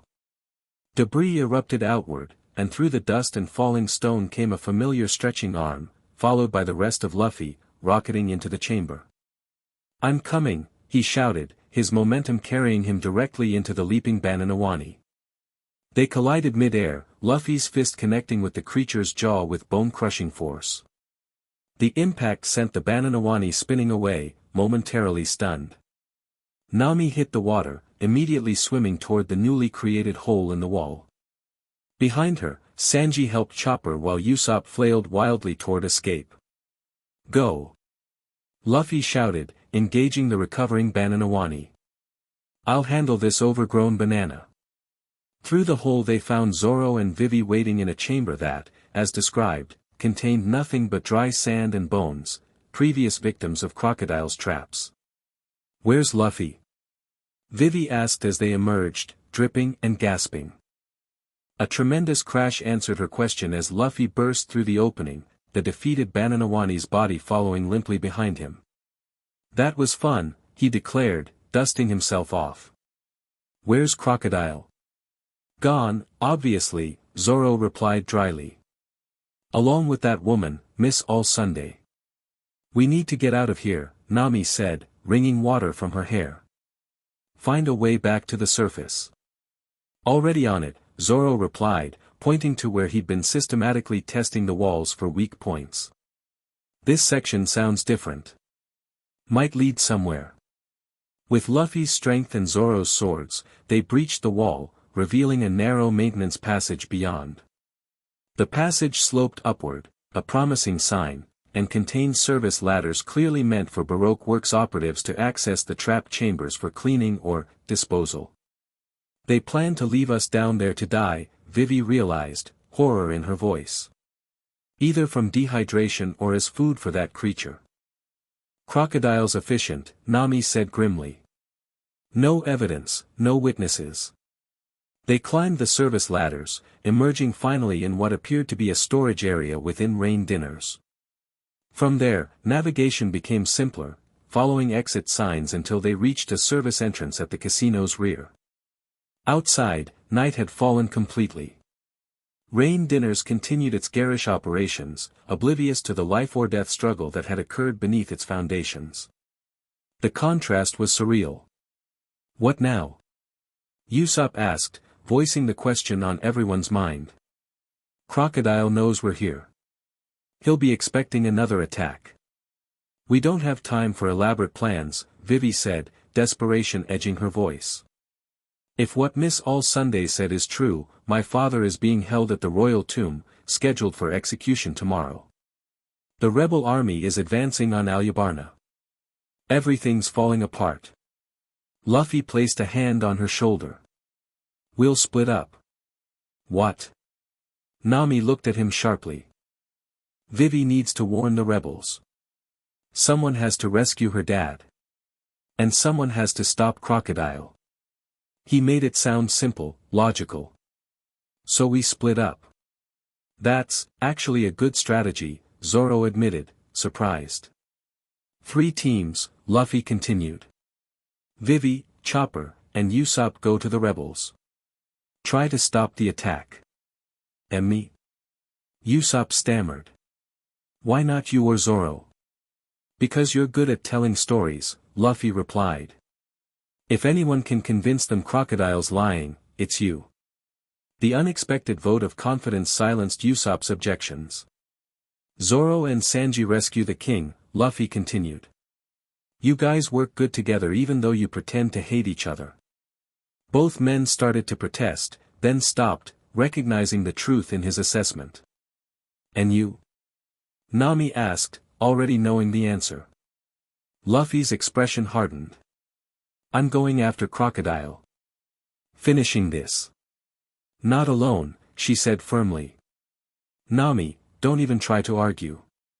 You need me." She held his gaze, unwavering. "You heard what he said about the weather Den Mushi. I'm the only one who might understand how it works, how to reverse it. Plus." She stepped closer. "I'm not letting you face him alone." Something passed between them, a wordless communication developed through months of shared adventure and deepening connection. He nodded once, accepting her decision. "Fine. But it'll be dangerous." "Everything with you is dangerous," she replied with a small smile. "I'm used to it." With their path decided, they gathered supplies from a nearby market, water containers being the priority for those facing Crocodile. Transportation posed a challenge until Chopper, using his animal communication abilities, managed to recruit several horses from a local stable. "They're not as fast as the ducks," he apologized, "but they know the desert well." They said their goodbyes at Rainbase's eastern gate, the moonlight casting long shadows across the sand. Despite the light-hearted bravado that usually accompanied their partings, a somber mood prevailed. The stakes had never been higher, the enemy never more formidable. "Remember," Vivi said as they prepared to separate, "whatever happens, we meet in Alyabarna. If we can't stop the rebellion at Katoria, that's where the final battle will occur." "We'll be there," Luffy promised. "All of us." As their crewmates rode into the night, each group taking different directions, Nami felt a strange mixture of fear and determination. She and Luffy remained at the gate, watching until the others disappeared into the darkness. "You could have gone with them," Luffy said quietly. "The safer groups." "Since when do I choose the safe option?" she replied. "Besides, someone has to keep you from doing something stupid."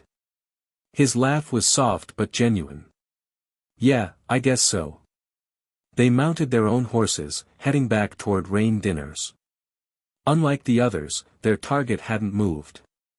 "How do we find him?" Nami asked as they approached the casino complex. "He won't be in the same place, not after we escaped." Luffy considered this, his face unusually thoughtful in the moonlight. "That weather snail thing. It's important to him, right? He wouldn't leave it behind." "The weather Den Mushi," she corrected. You're right. It would be too valuable, too central to his plans. So we find him. The logic was sound, but implementation posed challenges. Rain Dinners was massive, with multiple levels both above and below ground. Searching without alerting security seemed impossible. As they surveyed the complex from a distance, Nami noticed something curious, a pipeline running from Rain Dinners toward the city center, large enough to carry significant water volume. That pipe, she pointed. Where does it go? They followed its path to a central plaza where an ornate fountain sprayed water continuously despite the kingdom-wide drought. Citizens filled containers from its basin, grateful for Crocodile's apparent generosity. The water purification system he announced, Nami realized. It's not purifying anything, it's redistributing water from a hidden reservoir. The underground chamber where we fell, Luffy concluded. He's been hoarding water while making the rest of the country thirsty. The discovery confirmed Crocodile's calculated cruelty. By controlling water access, he controlled the population, presenting himself as savior while engineering the very crisis he claimed to solve. The pipeline might lead us back to the weather Den Mushi, Nami suggested. It has to be kept in specific conditions, probably humid, given its function. They traced the pipeline back toward Rain Dinners, following its course to a heavily guarded auxiliary building adjacent to the main casino. Unlike the garishly decorated main structure, this building was utilitarian, its purpose clearly functional rather than promotional. That's it, Nami whispered as they observed from hiding. Has to be. Security was tight, Baroque Works agents patrolled the perimeter, while surveillance Den Mushi monitored entrances. Direct approach seemed suicidal. We need a distraction, she said, mind racing through possibilities. Luffy grinned. I'm good at those. Before she could formulate a proper plan, he was gone, darting toward the main casino entrance. Moments later, shouts erupted as he apparently entered Rain Dinners openly, announcing his presence with typical Luffy subtlety. Crocodile, his voice carried across the plaza. Come out and fight me. Guards rushed toward the commotion, leaving the auxiliary building less protected. Nami sighed, not the distraction she would have chosen, but effective. Using the diversion, she approached the pipeline where it entered the auxiliary building. As she'd suspected, maintenance access points existed along its length, including a service hatch large enough for a person to enter. The hatch opened with surprising ease, revealing a cramped but navigable tunnel following the pipeline's course. Slipping inside, Nami found herself in near darkness, the only illumination coming from occasional maintenance lights spaced along the ceiling. She followed the pipe deeper into the building, the air growing noticeably more humid as she progressed. Eventually, the tunnel opened into a larger chamber, and there it was, the weather Den Mushi, even more impressive up close. The creature occupied a specialized tank, its massive shell connected to various monitoring equipment. Unlike normal Den Mushi, its eyes glowed with an unnatural blue light, and its shell bore strange markings that seemed to pulse rhythmically. Fascinating, she whispered, approaching cautiously. Isn't it? Crocodile's voice came from behind her. A marvel of both nature and science. Nami spun to find him leaning against the doorway, hook gleaming in the dim light, expression somewhere between amusement and irritation. Did you really think your captain's distraction would go unnoticed? He asked. I knew someone would try for the Den Mushi. I simply didn't expect it would be you rather than the princess. Where's Luffy? Nami demanded, gripping her climatact. Currently entertaining my employees. He's quite the showman, your captain. Announcing himself at the main entrance, demanding to fight me personally. Crocodile chuckled. Brave but foolish. That's Luffy, she replied, edging around to keep both Crocodile and the Den Mushi in view. Brave, occasionally foolish, but never defeated when it matters. There's always a first time. Crocodile gestured toward the weather Den Mushi. I'm curious, what was your plan? To destroy it? Reverse its programming? I haven't decided yet, she answered honestly. First I wanted to understand how it works. Professional curiosity. I can respect that. He approached the tank, genuine pride evident in his expression. 3 years of conditioning, using specialized frequencies to communicate with weather patterns. It required significant investment, but the results speak for themselves. You've sentenced thousands to death for your ambition, Nami said, disgust overwhelming her scientific interest. Made an entire kingdom suffer needlessly. Not needlessly, he corrected. With very specific purpose. A kingdom appreciates water only after experiencing true thirst. When I restore the rains following my ascension to the throne, the people's gratitude will ensure generations of loyalty. You're insane. I'm pragmatic. He turned to face her fully. And you're stalling, hoping your captain will arrive to save you. He won't. My agents have specific instructions regarding Straw Hat. Fear coiled in her stomach, but Nami kept her expression neutral. You underestimate him. I think not. I've studied his fighting style thoroughly. Against a Logia user in a water-deprived environment, he has no advantages. Crocodile smiled thinly. Now, shall we discuss your surrender, or do you prefer the slow death of dehydration? Nami's mind raced, assessing options. Direct confrontation was suicide, she lacked the raw power to harm a Logia user. But perhaps power wasn't necessary. Actually, she said, her voice steadier than she felt, I'd prefer a third option. Without warning, she slammed her climattack against the Den Mushi's tank. Not to break it, she wasn't strong enough for that, but to activate the weather modifications she'd been preparing since entering. Heat ball, she commanded, the rod releasing spheres of warm air that rose rapidly toward the ceiling. What are you doing? Crocodile demanded, lunging forward. Cool ball. The opposite temperature charge followed, creating the perfect conditions above them. Stop this immediately. Sand swirled from Crocodile's arm, forming into deadly spikes that shot toward her. Nami dodged, continuing her weather manipulation. Thunder tempo.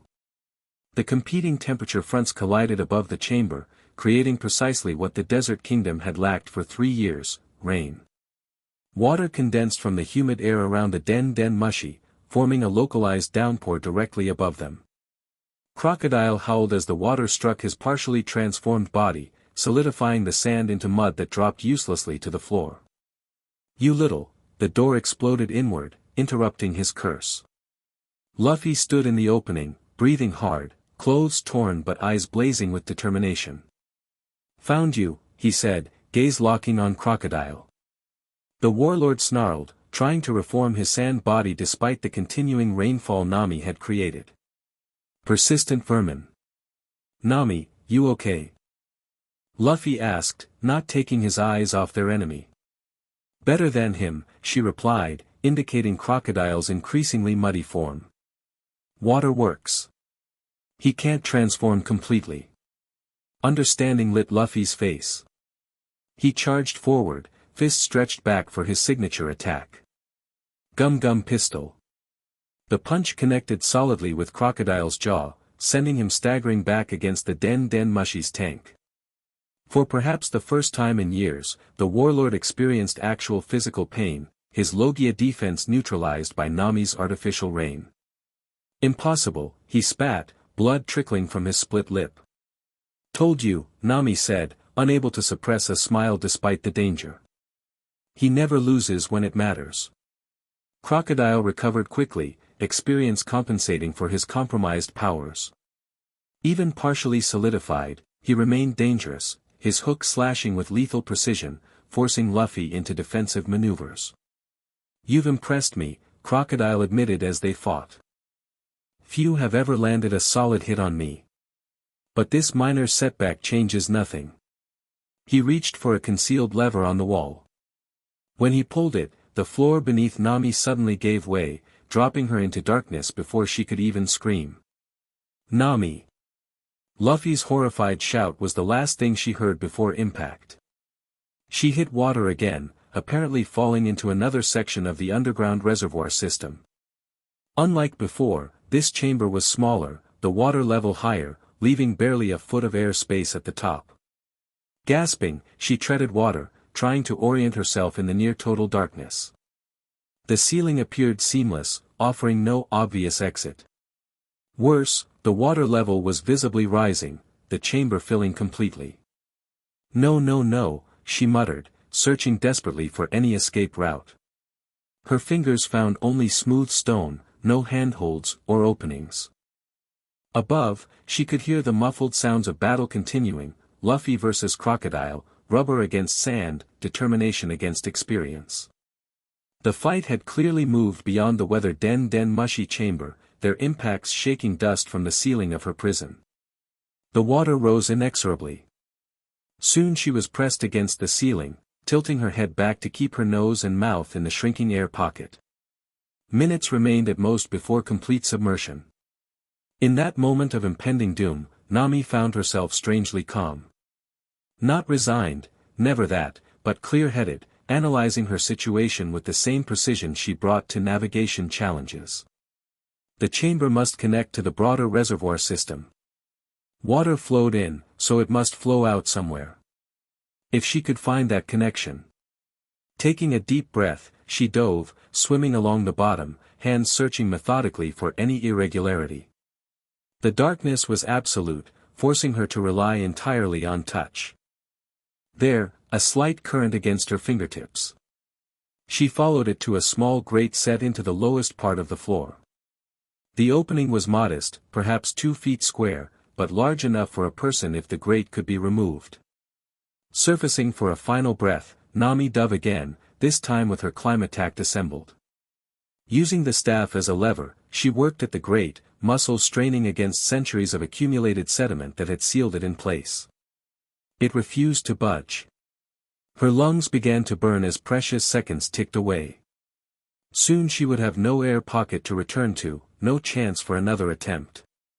In desperation, she wedged the climatac's end into the grate's edge and activated its thunder charge, not as a weather manipulation, but directing the electrical current directly into the metal. The shock traveled through the ancient iron, breaking the mineral deposits that had cemented it in place. With a grinding sound that vibrated through the water, the grate shifted. Nami pulled with renewed determination, using the last of her strength. The grate finally gave way, opening a passage into a larger water system beyond. She swam through, lungs screaming for air, vision darkening around the edges. The current caught her immediately, pulling her along a submerged tunnel. Unable to fight it, she focused on holding her breath, praying the passage led somewhere with air. Just as consciousness began to fade, the tunnel opened into a larger chamber. Her head broke the surface, and she gasped desperately, filling her lungs with precious oxygen. This new chamber was better lit, faint illumination filtering through what appeared to be decorative openings near the ceiling, too small for escape, but enough to see her surroundings. She had emerged in what looked like an ancient bathhouse, its original purpose long forgotten as it became part of Crocodile's underground reservoir. More importantly, stone steps led up from the water to a platform, and beyond that, a small door stood ajar. Freedom beckoned. Dragging herself from the water, Nami collapsed momentarily on the steps, allowing her racing heart to slow. Above, the sounds of battle continued, crashes, shouts, the distinctive impact of Luffy's attacks. She had to reach him, help him somehow. Crocodile, even weakened by water, was a formidable opponent. Against a warlord of the sea, Luffy would need every advantage. Rising on shaky legs, she approached the door. It opened into a narrow service corridor similar to their escape route earlier. Maintenance passages honeycombed rain dinners, allowing staff to maintain the illusion of luxury without being visible to patrons. Nami followed the passage upward, guided by the increasing volume of the battle. When she finally emerged into a public area, she found herself in Rain Dinner's main atrium, now transformed into a war zone. The casino floor had been evacuated, gaming tables overturned, chandeliers shattered. In the center of the destruction, Luffy and Crocodile fought with increasing desperation. Both showed signs of significant injury, Luffy bleeding from multiple cuts inflicted by Crocodile's hook, the warlord himself moving with the stiffness of broken ribs. Most critically, the advantage of Nami's rainmaking had been lost. Away from the weather Den Mushi's humid environment, she couldn't generate enough moisture for effective precipitation. Crocodile had regained partial sand transformation abilities, though Luffy's water-soaked fists still managed to connect occasionally. Neither combatant had noticed her arrival. Nami used this to her advantage, circling the perimeter of the battle, mind racing for a way to help. Direct intervention would likely distract Luffy more than assist him. Her gaze fell on the massive aquarium dominating the casino center, the ostentatious water display they'd noted earlier. It remained intact despite the surrounding destruction, its glass apparently stronger than the decorative fixtures. An idea formed, dangerous, potentially catastrophic, but potentially decisive.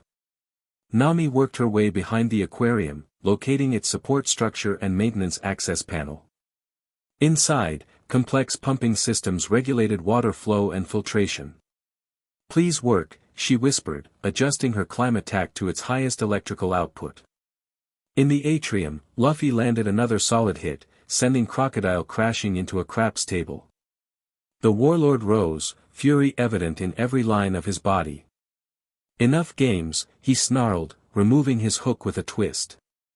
Beneath it, a secondary weapon was revealed, a smaller, poisoned hook designed for fatal strikes. "Time to end this, Straw Hat." Luffy, breathing heavily, prepared for the next exchange. "Bring it, Sandman." They charged simultaneously, Crocodile's poisoned hook leading, Luffy's fist stretched far behind for maximum impact. At the moment they would collide, Luffy. "Move!" Nami shouted, driving her electrified climate tack into the aquarium's control system.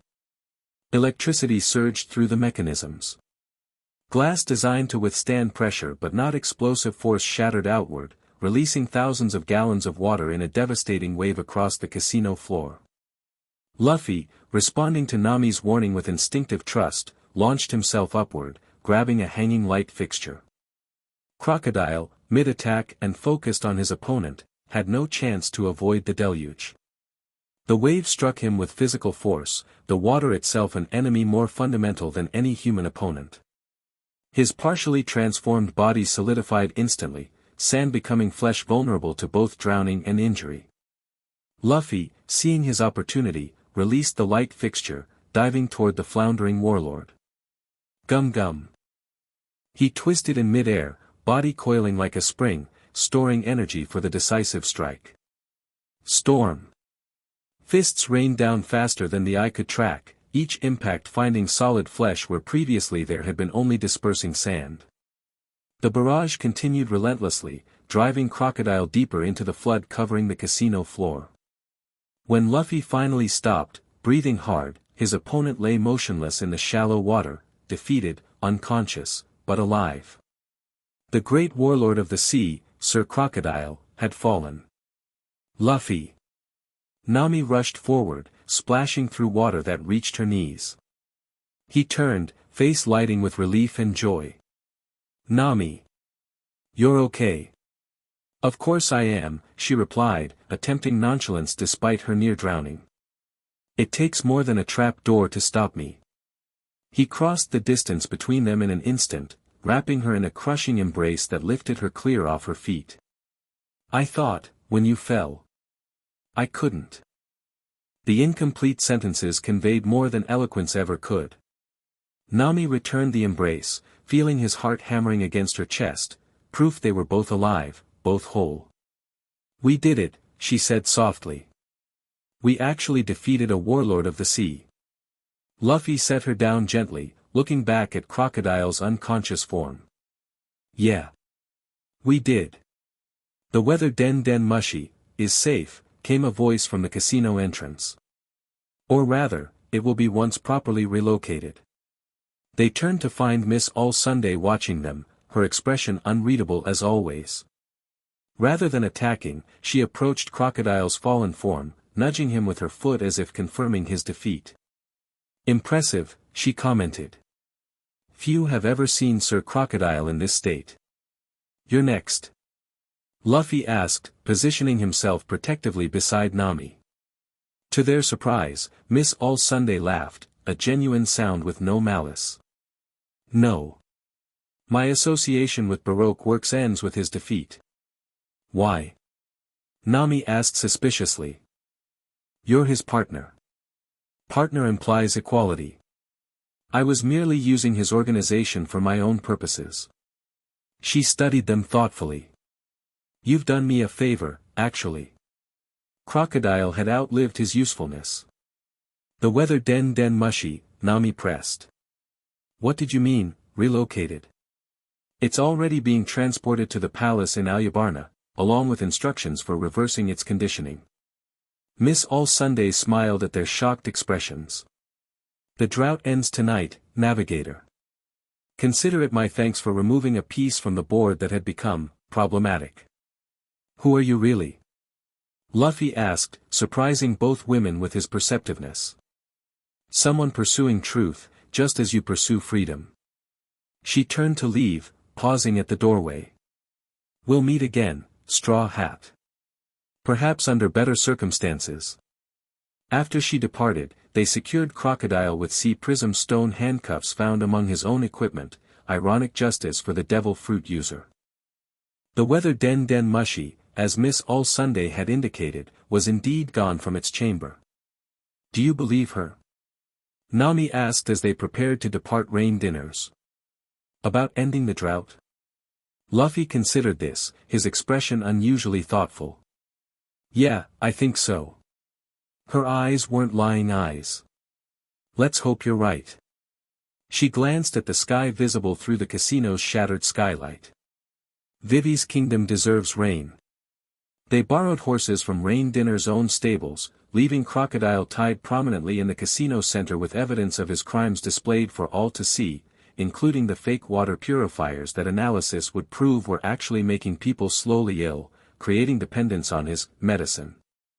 As they rode toward Alyabarna to reunite with their crew, the first clouds gathered on the horizon, real clouds, not sand or storm. By midnight, as they made camp in the shelter of a small canyon, thunder rumbled in the distance. It's really happening, Nami whispered, counting seconds between lightning and thunder to calculate the storm's approach. The rains are returning. Luffy sat beside her at the canyon edge, their legs dangling over the drop, shoulders touching comfortably. Told you we'd make it rain again. The simple reminder of his earlier promise brought tears to her eyes, happy tears, relieved tears. Yes, you did. When the first drops fell, fat and heavy after years of absence, they tilted their faces upward together, welcoming the life-giving moisture. All across Alabasta, people would be doing the same, emerging from homes to witness the miracle, perhaps not understanding its cause but grateful nonetheless. What happens now? Nami asked softly. For us, I mean. After Alabasta. Luffy turned to her, rain streaming down his face, making his normally wild hair flatten against his forehead. Despite the exhaustion, despite the injuries not yet fully treated, his eyes held the same boundless enthusiasm they always did. We keep going, he said simply. Following the log pose to the next island, the next adventure. You making your map, me getting closer to becoming Pirate King. Together, she added, not quite a question. Always together, he confirmed, taking her hand. That's the promise, right? I conquer the seas for you, you map the whole world for us. The rain intensified around them, a proper downpour now, Alabasta's long drought truly broken. In the morning they would continue to Alyabarna, reunite with their friends, ensure Vivi's kingdom was secure. There would be celebrations, goodbyes, new horizons to chase. But for now, in this moment, there was just rain and quiet understanding between two people who had found each other against impossible odds, whose dreams had somehow aligned into a shared future neither could have imagined alone. I love you, Nami said, the words carried on raindrops. Just in case that wasn't clear after all this. Luffy grinned, that particular expression that seemed to contain all the joy in the world. I know. I love you too. Even more than meat. She laughed, the sound merging with rainfall. Careful. That's a serious declaration from you. I mean it though. His expression softened into something rare and precious, Luffy being completely, utterly sincere. More than meat, more than adventure, more than becoming pirate king. Don't say that, she protested. Your dream is still my dream, he assured her. But dreams are better when you have someone to share them with. That's what I figured out, fighting Crocodile. When he made you fall through that trap door, nothing else mattered. Not winning, not Alabasta, not anything except finding you. The simple admission held profound weight coming from him. Nami leaned forward, pressing her lips to his in a kiss that tasted of rain and promise. When they parted, she rested her forehead against his. Then let's make sure we both achieve our dreams, she whispered. Map and kingdom, together. Above them, the storm continued its cleansing path across Alabasta, rain falling on parched earth for the first time in years. Plants long dormant would awaken, rivers would flow again, life would return to the desert kingdom. And somewhere in that storm, a navigator and her captain sat hand in hand, watching the weather change, secure in the knowledge that whatever seas lay ahead, they would navigate them together. The end. Thank you for watching this video. Please be sure to subscribe to our channel and like this video.